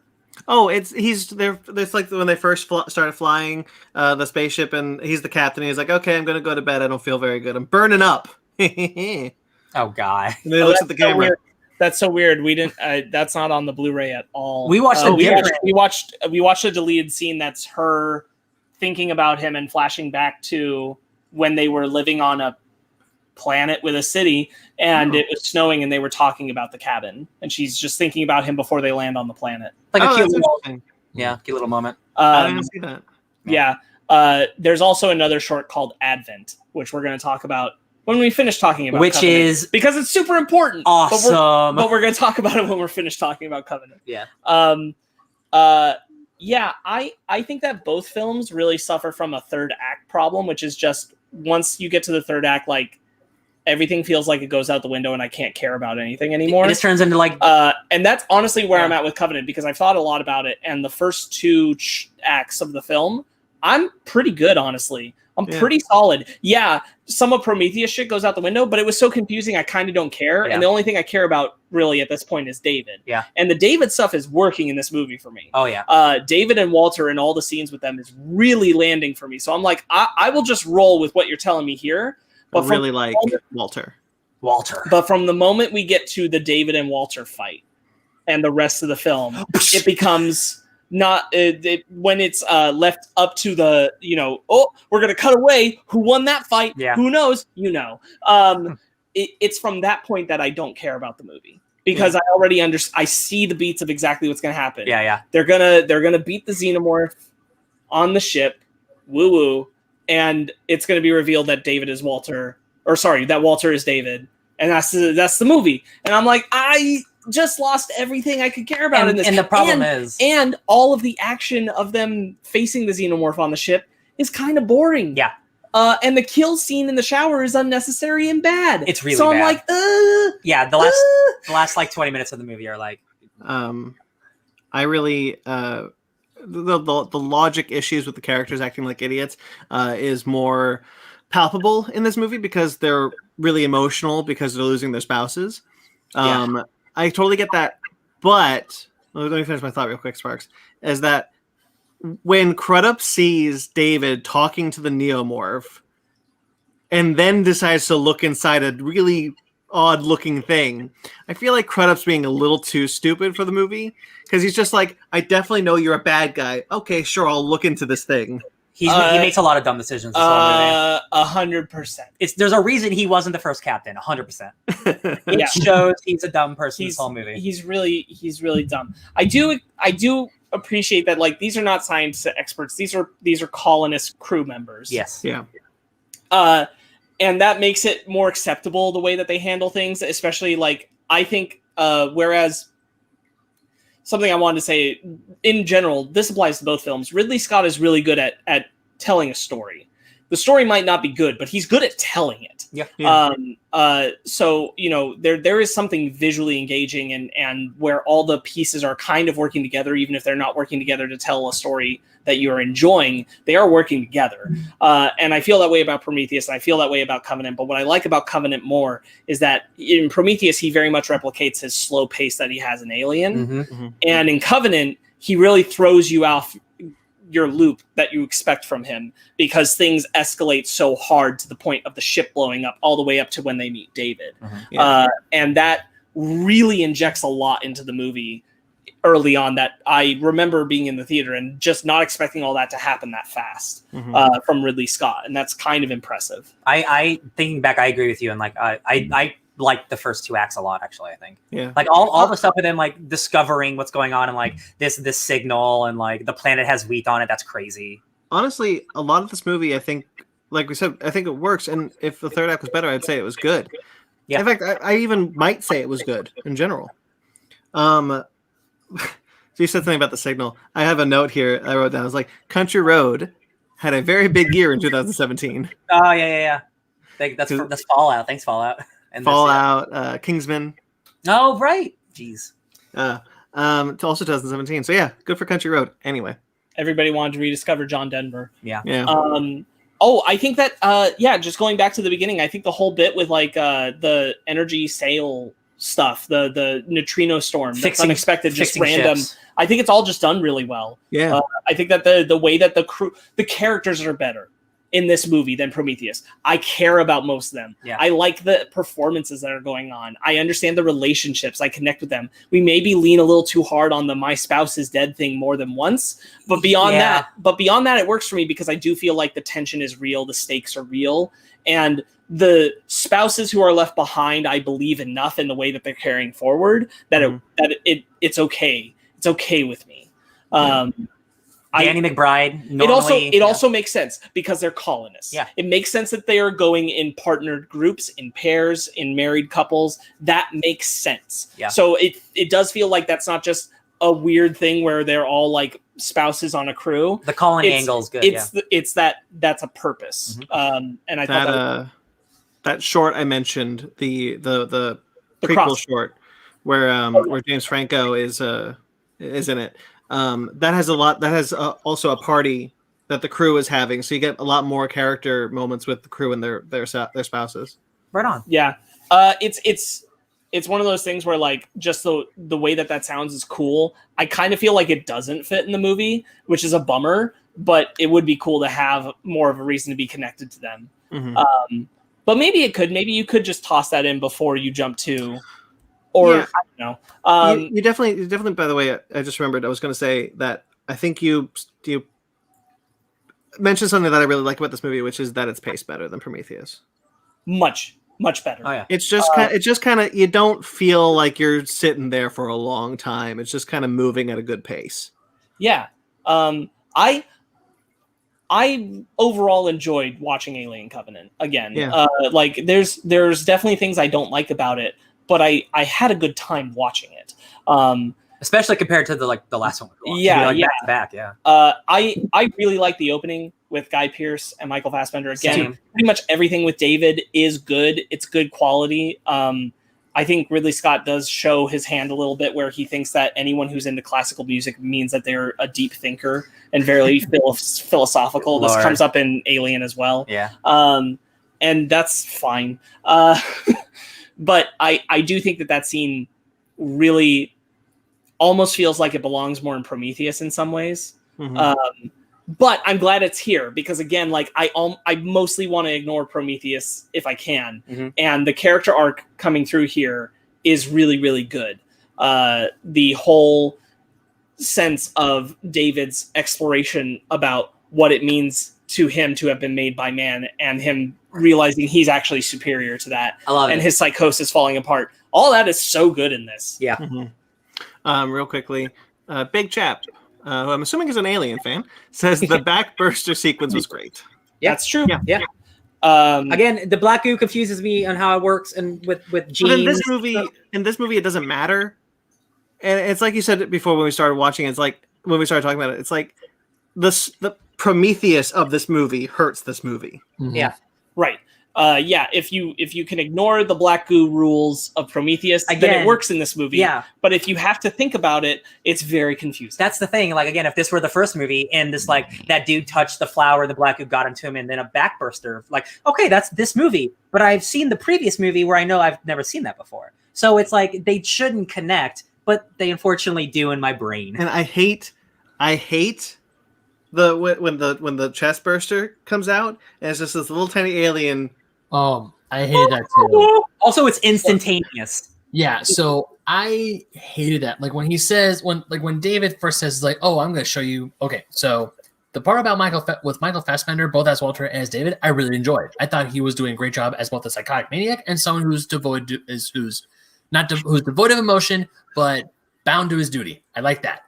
But the second he was like, "You want to see my successes?" I'm like, "Don't go down there.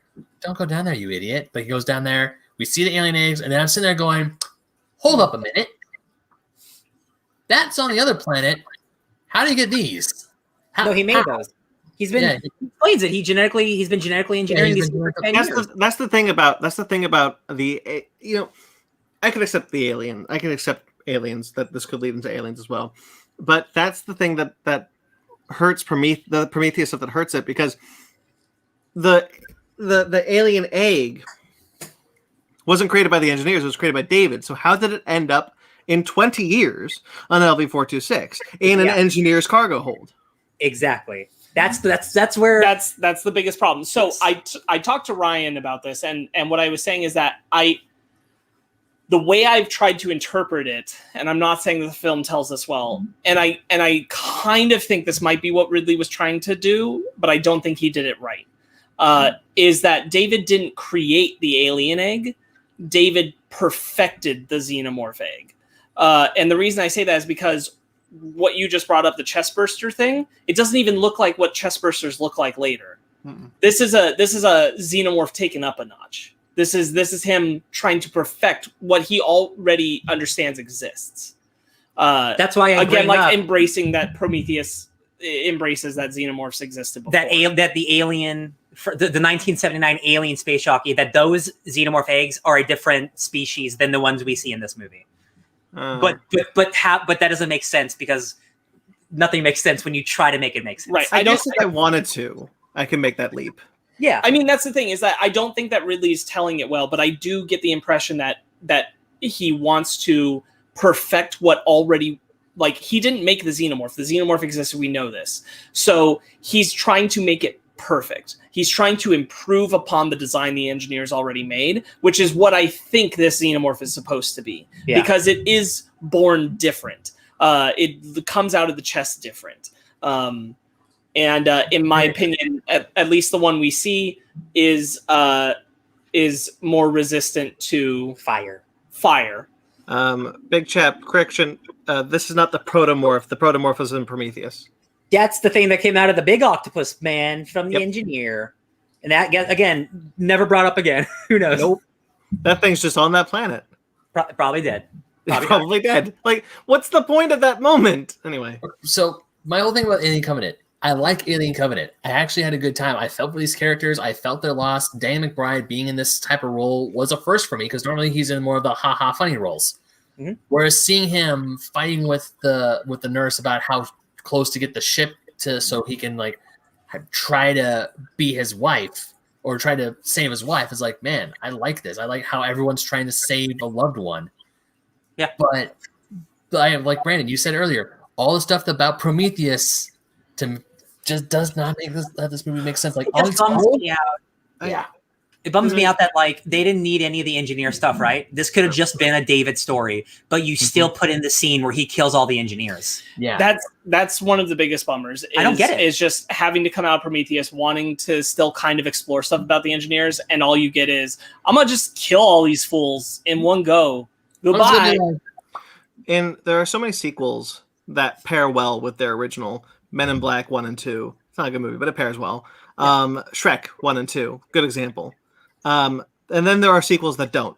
Prometheus, Alien Covenant double feature, you're going to be left confused because they don't fit well together. Even worse, if you try to actually do the Ridley Scott trilogy, these movies 3 in a line just do not make sense together as a universe. Right. They just don't. But that's 40 years of in between making the movies, right? Yeah. And so the engineers look smaller. Yeah, they do. Yeah, they look like people. They're significantly different. Their eyes are different. Like, some of them just have regular people eyes. Yeah. And again, that's me thinking, okay, maybe this isn't the actual engineer's homeworld, but it's one of the ones where they went and created life. So this is like a subsection. But you didn't tell me that, Ridley. So I'm assuming it's the homeworld. Also, like, why do they only live in one location on an entire planet when they literally can go across the universe? Yeah. Right. Star Wars rules. Star Wars rules. They all live on the same planet. Doesn't work so well here. Yeah, no, it doesn't.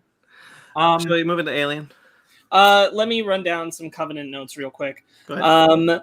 I think that opening has a lot of good Frankenstein vibes. The Guy Pearce and Michael Fassbender scene at the beginning, a lot of good Frankenstein energy to that. We gotta talk about Advent because it rules. Yeah, we're going to. I think that the. Oh, sorry, I lost it.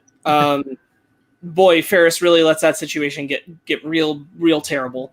On the shuttle. Oh yeah. Yeah. David. Michael Fassbender does excellent performance when he hears about them being a colonist ship, and he's like, "How many aboard?" 2,000. He's like, 2,000 good souls. And like it's clear that like he just formed his plan right there, baby. He immediately gets a haircut. Like he's got a plan. He cuts his hair right after to match the other one. Yeah. I really love all the interactions between David and Walter. Ryan was talking about like Michael Fassbender's accent comes out a little stiff as Walter. But I think that's kind of like the point, though, right? I think that's the point, and for me, it really works. It makes him feel like the synthetic he's supposed to be is not as good at being human. And that's exactly they had that conversation where they found your model too scary and too real, too uncomfortable. Yeah, they took out some of my emotions. So like, I'm not a weirder like you are. Yeah. Can I tell you a thing that bugs me, my OCD about this movie? It's Walter's name because it's Ash Bishop Cole David Walter. Yeah, you've told me that before. Oh, I hate it. Oh, why isn't it like Eric or something? Well, you have to watch Aliens and Alien 3 and Alien Resurrection. Who knows what those are? I just told you, Bishop and Cole. One of them's Cole. Oh, I thought there was I don't know. Okay. Winona Ryder and Alien Resurrection is Cole. Got it. Yeah. I feel like there's just no good. So in this movie, I feel like there's no good reason to why David dropped it. Oh, the bomb? Yeah. Because he wanted to sound spooky and say a speech. Yeah, but it's not. It's just like, okay, I guess. I like the stuff they touch on that he's malfunctioning too.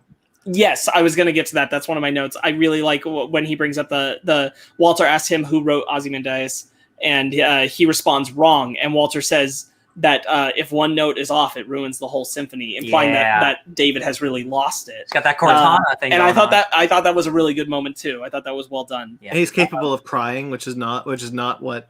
Oh my god! And then that conversation dovetails into where David asks Walter if he dreams of him, and then he kisses him. Yeah. He kisses Shaw too. Like he's not Shaw. Daniels. Sorry, Daniels. Yeah. He's got some problems going on. When he's kissing Daniels, I was like, stop kissing people. He's just so curious. But all of it worked for me. I'm like, I really believe that David is just. Well, he says like, oh, that's what that's like. Or something like that. Yeah. Oh, I love when he tells Walter that he loves Shaw just like Walter loves Daniels, and Walter says, that's my duty, and he's like, no, I know better. Mm-hmm. And again, that moment where David like puts the reed through his neck, it's like a quick shot, and you see like his eyes go white. Very quick jump scare, worked on me. So something in the script, it is a good one. Yeah. Something in the script that real quick, because you brought that up, the reed playing scene where it's just moving from side to side between the two of them, incredibly well shot. Oh, playing the Prometheus same theme. Dude, yeah. The use of the Prometheus theme is good. Very meta because he's playing the theme of the movie in the movie. Something that bums me out about the script is that it brings up the fact that Billy Crudup's captain is a man of faith, but it doesn't really do anything with it. And one of my favorite lines in it is him saying, I met the devil when I was 8 and never forgot it.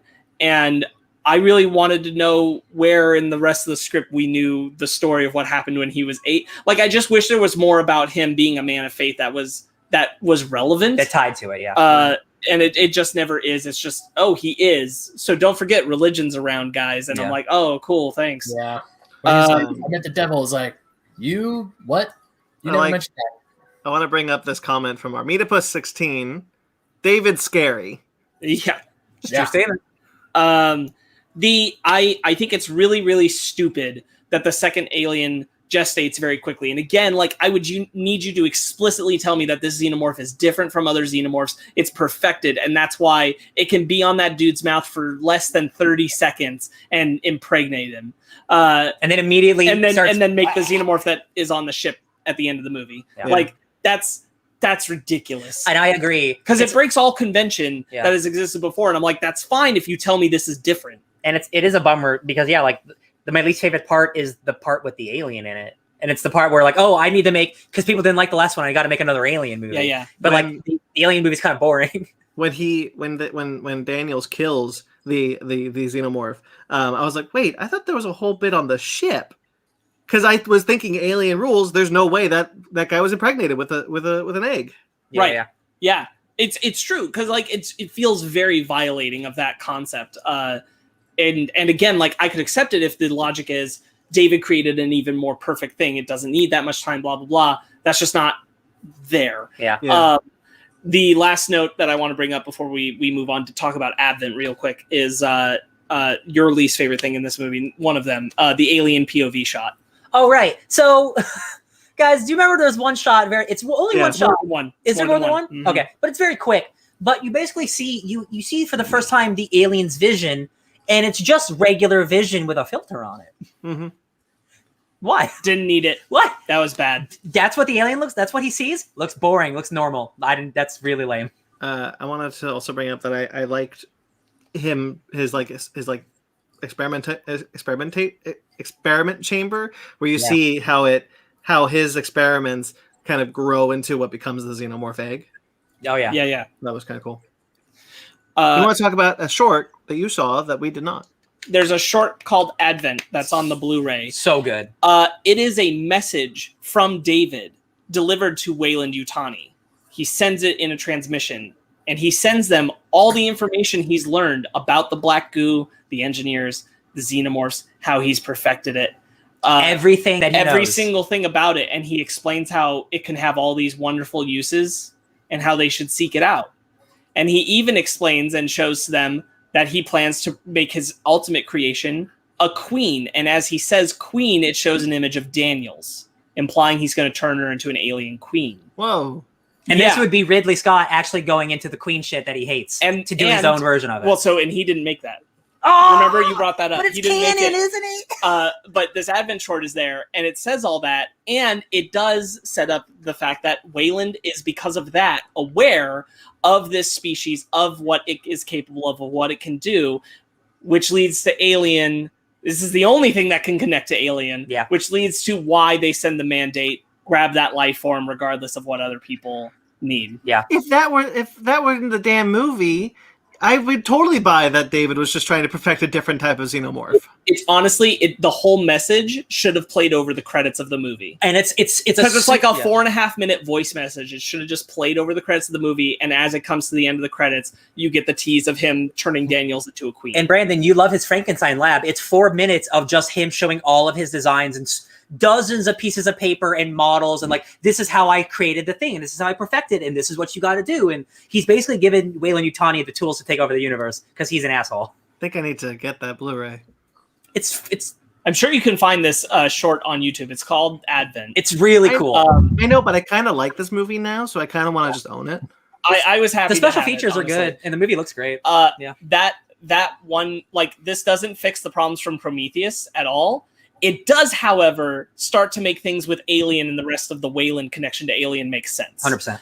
Sure. And Advent, I really liked for that. And it was a full embracement of, like, he also is basically saying that he didn't make the xenomorph. He just was working on perfecting a design that existed. Mm-hmm. And he's just letting the people who need to know, hey, I hear you guys suck. Why don't you have it? Yep. Yeah. Shall we get into Alien then? Yeah. Hey, guys. Good movie. It's controversial. Classic movie. But let me tell you, watching Prometheus, and then Covenant, and then this doesn't add up. But that's not this movie's fault. It came out in 1979. Hold on. Big Chap says, I guess your short is on the Apple TV version. Oh, weird. Oh, cool. That's weird. Well, I mean, Ridley's on like a part of that thing, so whatever. Yeah. I think this movie, I'm glad I watched this movie first. Yeah. Because like I've been saying for a while, and I don't necessarily believe that you can ruin something with future things, part of that franchise.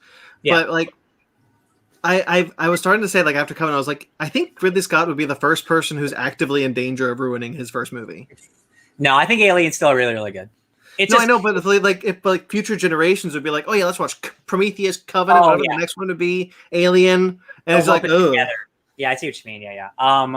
No, man, it is funny that some of the ideas, he's always had some ideas that have been here for 40 years, but then some they're like, what if I did something really stupid though? But this just being a bunch of cool space people, like they're blue collar, and then they find something and it kills them. Like it's pretty simple. It's just a slasher movie in space. It's really good. Performances are great. Their quarantine procedures are all in check. I wanted to bring up something that I totally forgot. One of the things I really love in sci-fi, especially sci-fi with things that have been around for so long, is retro future. Yes. We saw it in Blade Runner 2049.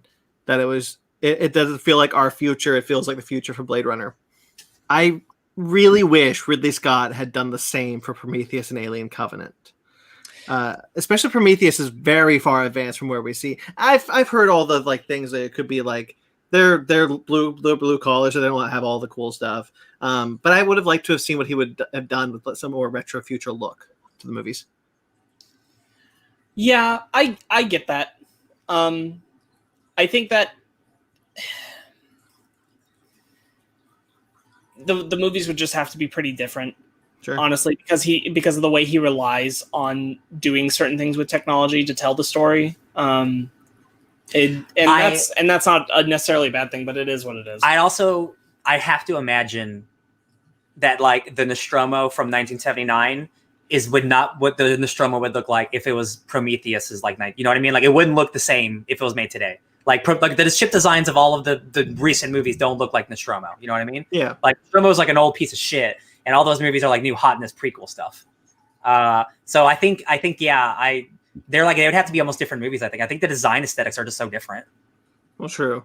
But you're right with what you brought up. You know, like the logic explaining you through is that, well, they're blue collar, a towing thing, and so they have an older model, lower class stuff. So it's not something that weighs on me. It's just I would have liked to have seen it more. Of course. Anyway, what can we really talk about Alien though?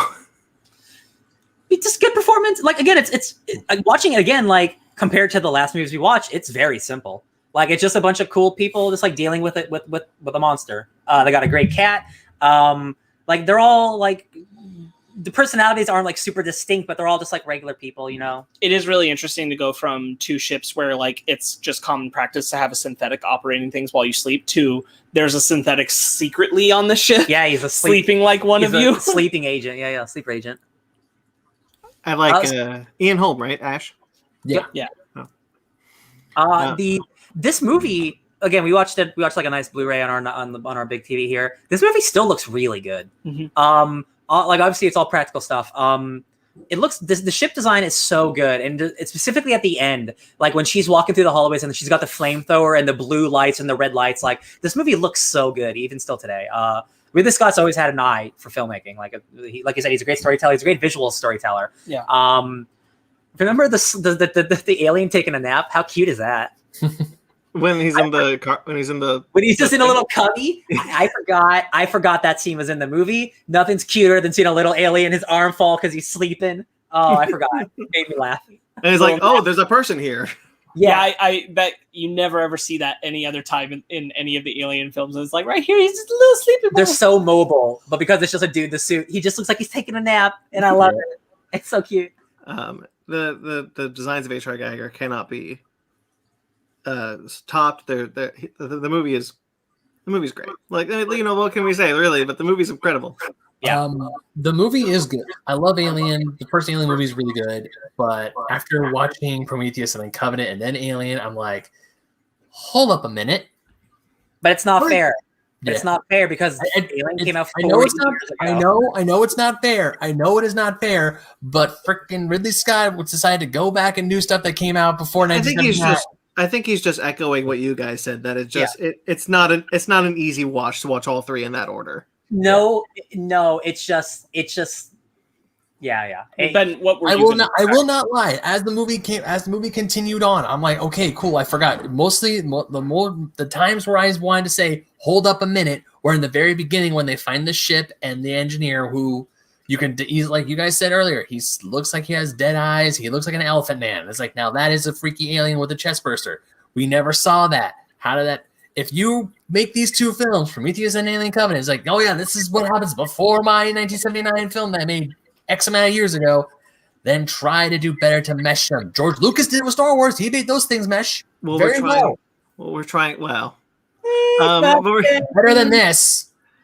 You know what? I'll give it that. I will give it that. Like at least it makes sense. It makes sense. Sure. Might not make sense well, but it makes sense. Like my big question is, okay, so it's been a long time since I last saw Alien, And I remember that they had to do the whole reason why they went is like, oh, they heard a distress signal. I was like, oh, is the distress signal they heard something from the Covenant? And I'm like, oh wait, no, that's a engineer ship from like Prometheus and the other one. What the hell happened to the Covenant? Well, that's the thing about. I mean, in Alien, like Ridley Scott did not know about the Covenant. You know, that was something that came out many, many years later. Mm-hmm. And so the idea was always supposed to be that there's this cargo hold. We were never supposed to learn more about the engineers. I never wanted to. The space jockey. It's always these things of answering questions that like I don't need the answers. You know, like sometimes I just need to know, hey, there's a crazy monster in space. Like he's an alien. It's an alien. I mean, I definitely had like a bunch of alien films and I went, there's another alien species out there that's like big and weird. No, sure. Yeah, but that's all I needed to know. But like, if I have Alien and I'm like, cool, I have my answers, and then I get Prometheus, I'd rather just have Alien, right? Because now I have the answers and they suck. I'm the same way. I'd rather just have Alien. This is just a creepy alien species that is like scary and it will hunt your ass down and kill you. Real quickly, Ben. The big chap once again says, "Last Jedi," probably talking about something when we were talking about Star Wars about how it doesn't click. We're all Last Jedi stands though, so you're probably barking up the wrong tree there. Oh, you are definitely barking up the wrong tree. But he does bring up in the next about midichlorians. Yeah. But we're here to talk about aliens. So. Oh yeah. Chestburster scene is still really good. There's great tension in this movie, great horror. The way this film is shot. I talked about how Alien Covenant's pacing works for me really well. Alien is paced very well also. It's a slower film, but it's meant to be.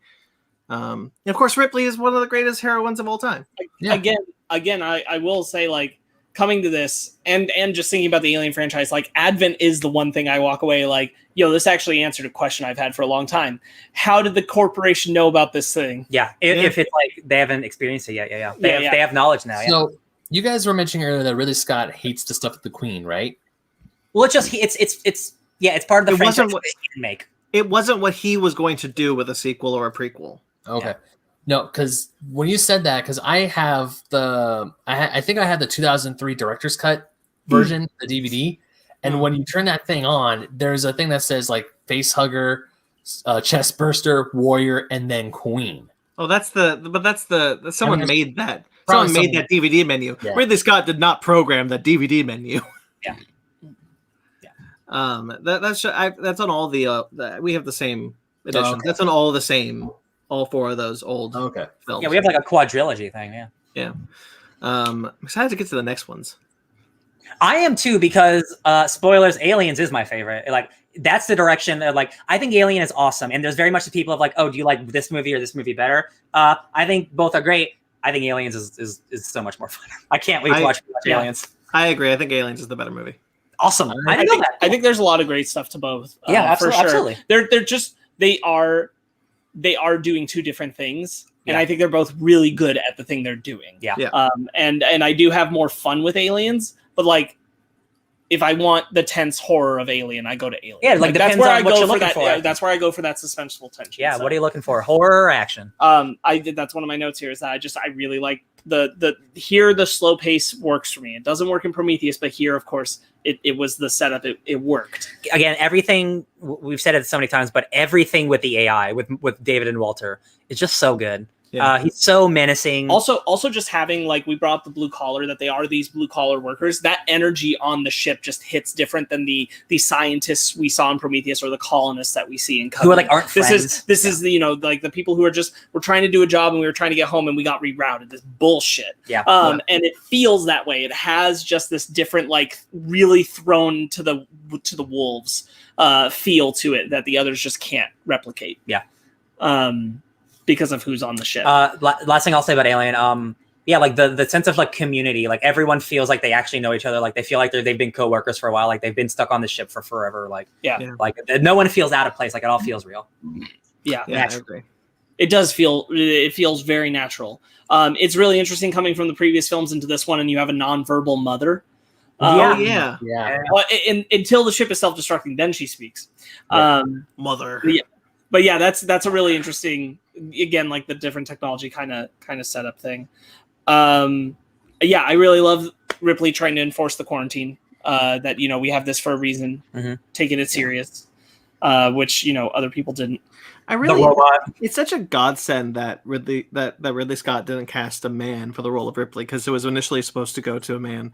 And Sigourney Weaver got this like great character to flesh out and just be an icon. Yeah, I just don't know why you had to shove her in such teeny tiny underwear.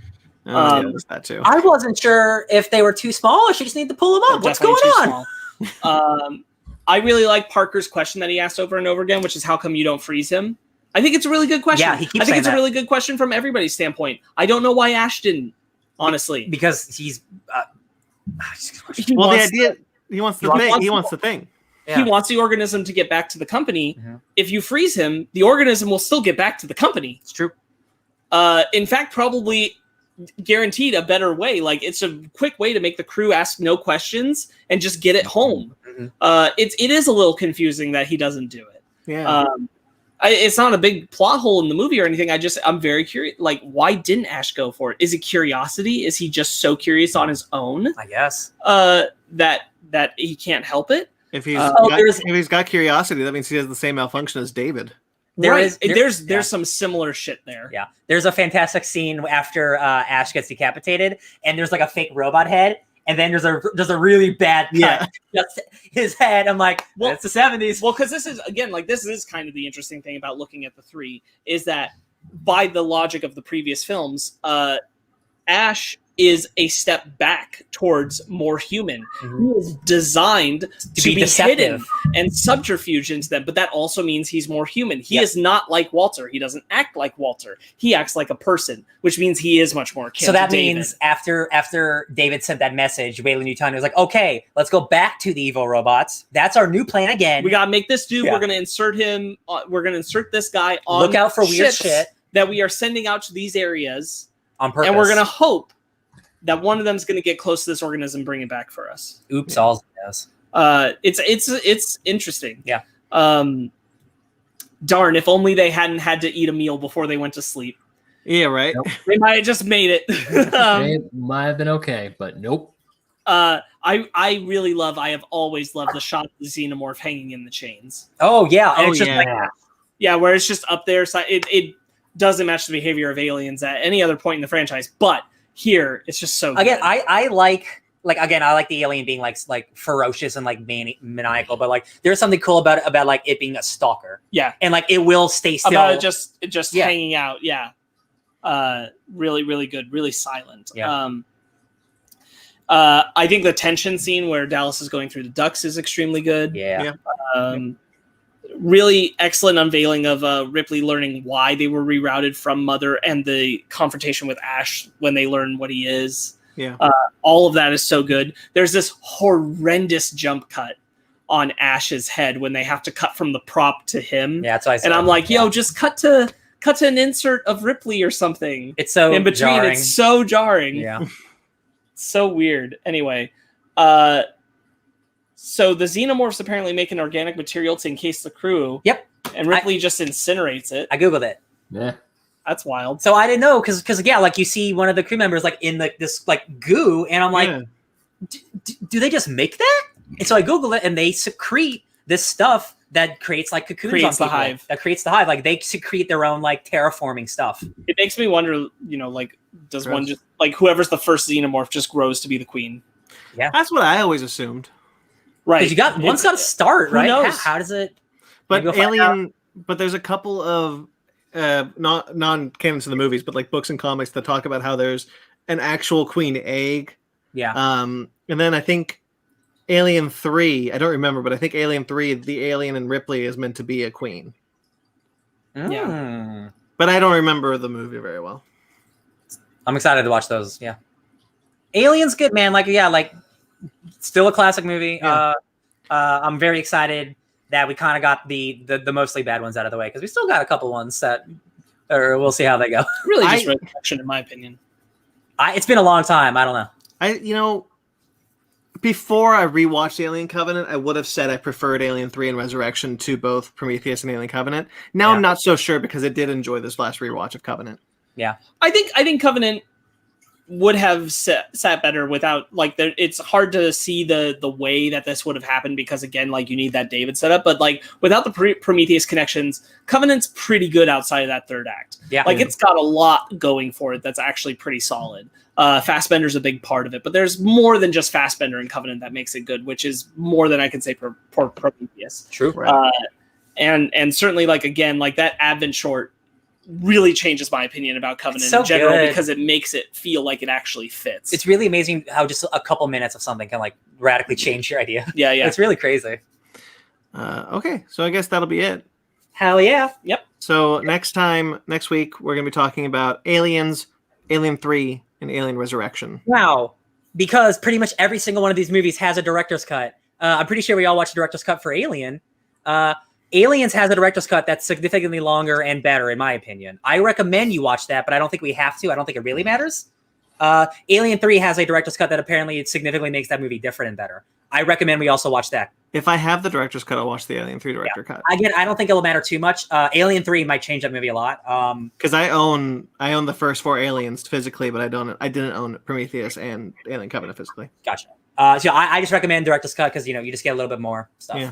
That's my so yeah, watch, and then if we can compare and contrast, if we don't, I'll do it. We'll see. Shall we get into our book club? Yup. Squawk.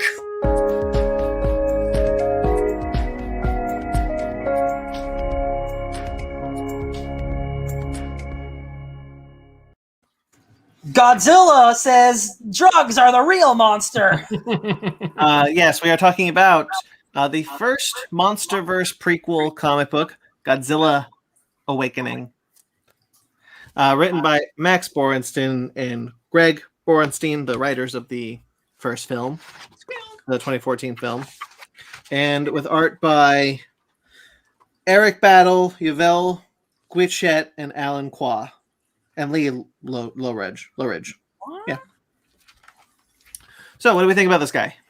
My favorite thing about this one is that what I don't like about Godzilla 2014 would never like one of the things that I don't like about Godzilla 2014, one of the things that always sits kind of weird with me is that it erases Godzilla's connection to the nuclear bomb, which has never happened before. That was the first time that was done.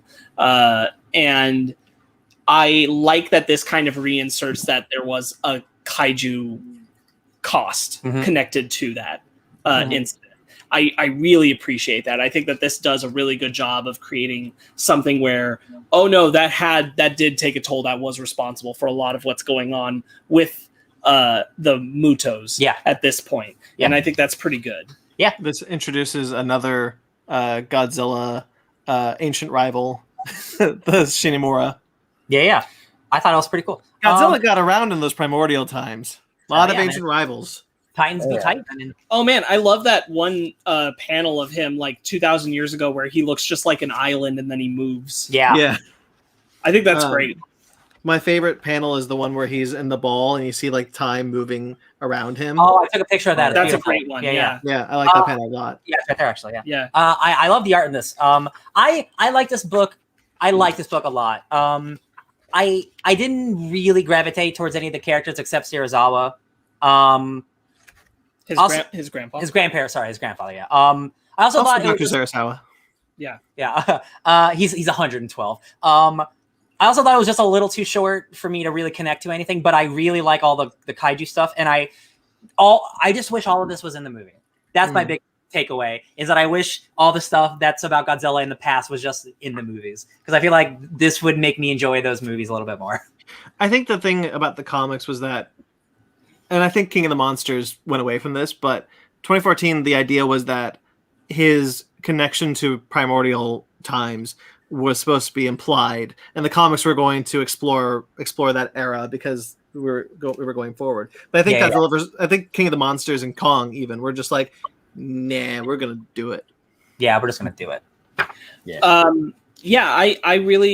love a lot of the art in this, specifically in the second and third issues. I really like the Shinimura kaiju design a lot. I love that too. I think Godzilla has a very Land Before Time kind of look to him, which I'm digging. Ducky. It's almost, it's very like dinosaur-esque and old school, but it works. It really works in this book. Yeah. I think that there's a lot of beautiful paneling. I really love the one where he's right behind the sub. Yeah. That's so I think good. it's a great piece. But then you got a goofy looking kid on the next page. Yeah, that's That's just true. one that I like a lot. Yeah. That's really cool. And the kaijus look extraordinary. Oh yeah. Yeah. But yeah, I love like giving importance and weight to the watch that Serizawa carries from his grandpa, and like what that whole story is connected to, Mhm. and it being related to the bombs going off, and that being related to the Titans emerging. I think all of that is a really nice story, and it does expand the world of the film in a strong way, which, you know, if I'm going to have a comic connected to these things, I want it to do that. I want it to enrich it rather than just feel like a side thing that doesn't actually contribute anything. 100%. And this does feel like it actually meaningfully expands the world. We read Godzilla Aftershock right around the time King of the Monsters came out, which was the tie-in comic for that, and it felt more like that. Yes, it felt more like just that kind of side thing that doesn't really contribute anything. It's just kind of there to be a cash grab with the film. This actually feels like it expands the history of the film universe in a way I can enjoy. Oh yeah, look, yeah. That's the panel. Yeah. Because I read this book years ago before before the film was released, and rereading it now, looking at this, it gave me a little bit of vibes like seeing Serizawa's grandfather live with Godzilla for years, kind of like Half Century War. You know, he's not trying to kill Godzilla the whole time. Yeah. He's still following after the bomb drops in Hiroshima. He still follows Godzilla, and he sees what happens in the aftermath.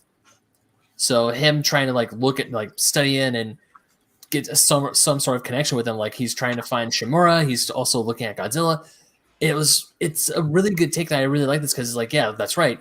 Because when you see the movie, you do kind of want like what happened back in the 40s, back in the war. Well, I really just here in 2016 when the movie came out.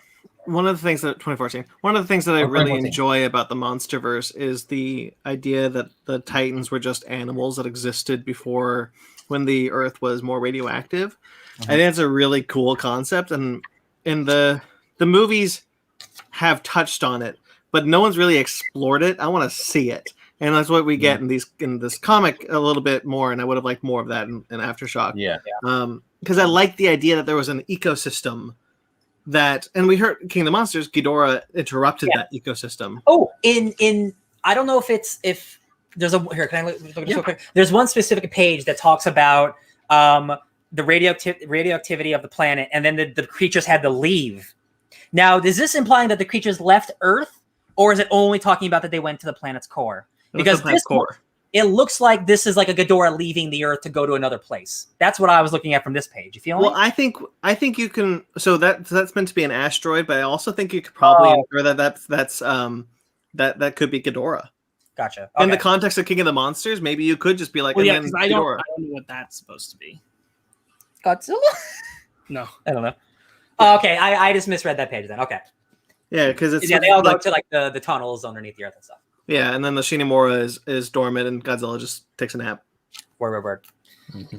Yeah, I think that there's some great pages in here where it does the like one incident a year thing. Yeah, I love the time from jump 1946 to 1950, where they're just constantly showing up right after Godzilla's chased the thing off. I wish a movie would just do this, and just Serizawa well aware of like Godzilla's reality while the others aren't yet, and they haven't embraced it. Yeah.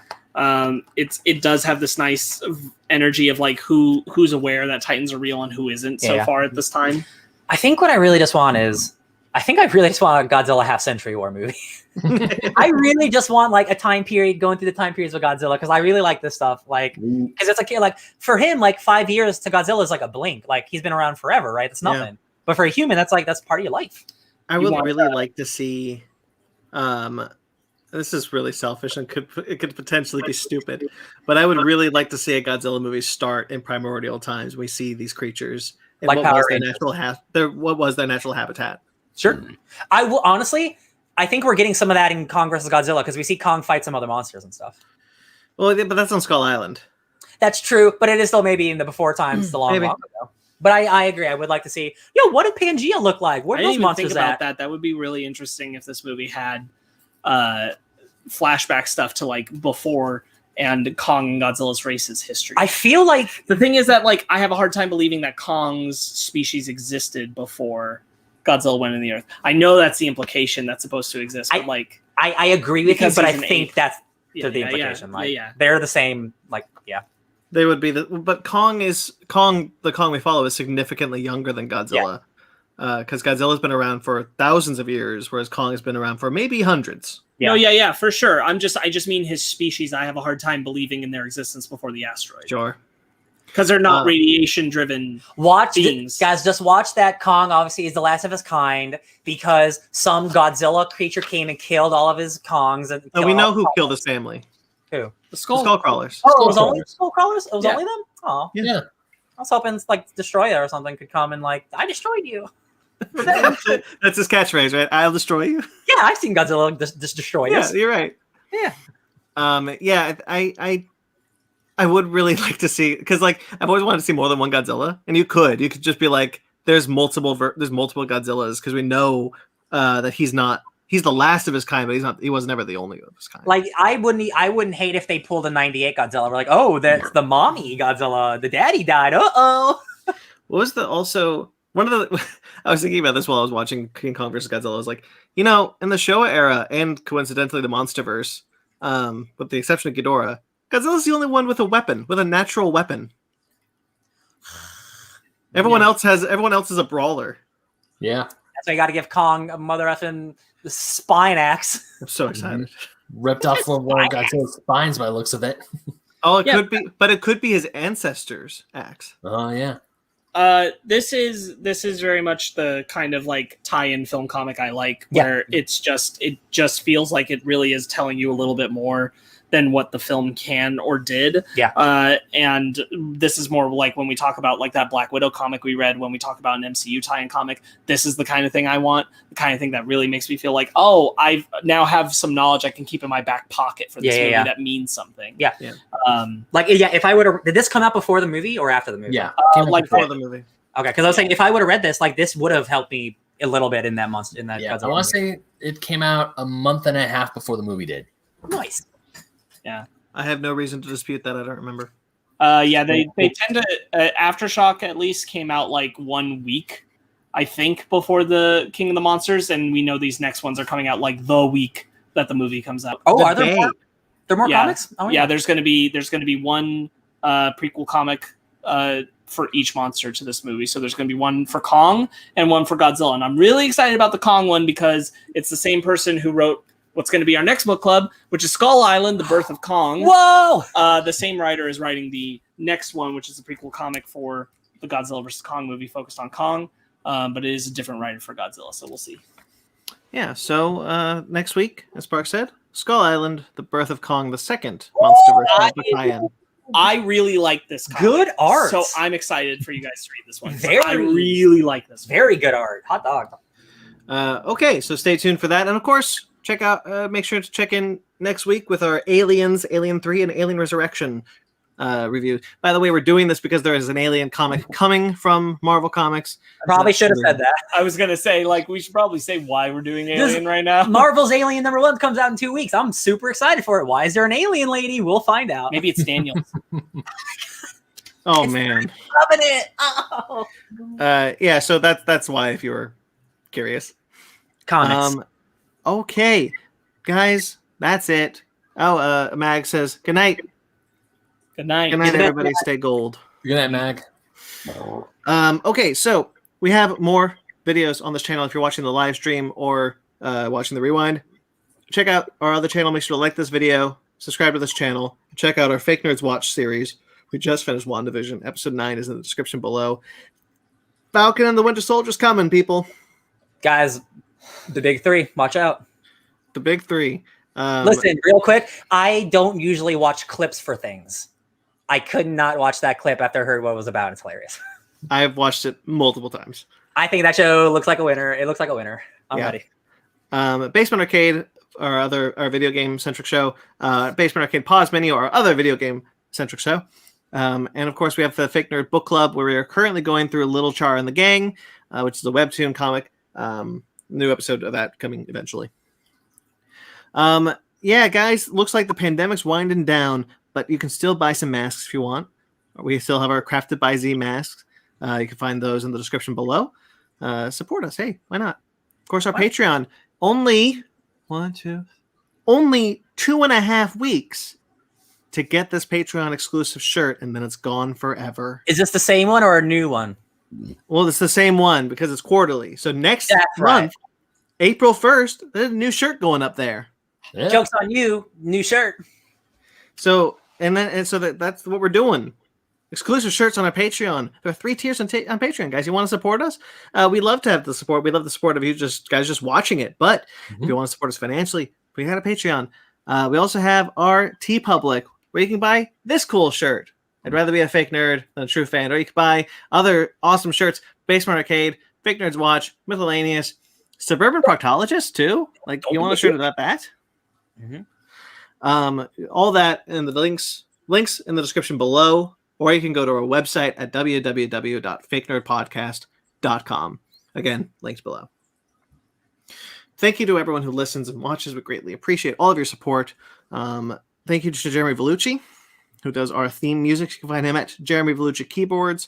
You can find his podcast, Suburban Proctologist, which he's been posting about. Yeah. We just compiled all of the voices for the next episode, so that's all done. Oh my god. He's just finishing up final touches, so there should be a new episode very soon. I don't remember getting an invite. I marathoned that show like when I first met you, like years ago, and now I'm getting new episodes. It's like I've lived long enough to have my own dream of like old man Ryan listening to his something. It's all, I love it. I'm glad he's doing stuff. Jeremy, you're cool. I love you. You can find that podcast on iTunes, of course, or facebook.com/Suburban Proctologist Official, or Instagram at SubProc Podcast. Thank you to Mike Matola. Mike, we love you. We want to get you on soon. I gotta text him. You can find him at Mike Matola on Instagram and Twitter. He did our beautiful logos for Miscellaneous, Fake Nerds Book Club, and Fake Nerd Podcast. This one. I just got his awesome Amanda Gorman piece in the mail, so nice. Yeah. All right. You can find us on Twitter, Instagram, or Facebook, all at Fake Nerd Podcast, fakenerdguys@gmail.com. If you'd like to get in touch with us personally, I'm at BT McClure on Instagram and Twitter. Ben? You can find me scarfing down the dinner I made 3.5 hours ago at BenMaggot27 on Instagram and Twitter. And also, I like old school video games. Do you like old school video games? I sure hope you do, because I write for oldschoolgamermagazine.com. My newest article about the Super Mario Bros. Game & Watch is in the description below, as well as, well, not that description, but you can go to the website, oldschoolgamermagazine.com. I have a bunch of stuff. Apparently, I have like 43 articles up there. Holy crap. Hell yeah, baby. They keep track. I wasn't keeping track, but they do. I love it. Sparks. You can find me lying awake at night thinking about why our makers would want to invite us to a weapons research facility at SparksWitty on Instagram and Twitter, SPARKZWitty. They were just really proud of it, okay? Ryan. You can find me appreciating really good quarantine protocols at DJ Tony Snark. Subscribe to us on iTunes, Stitcher, Google Play, TuneIn, Spotify, iHeartRadio, Amazon Music and Podcasts, and Pandora. Rate and review wherever you get us. Like this video, subscribe to this channel. Until next time, stay fake nerds.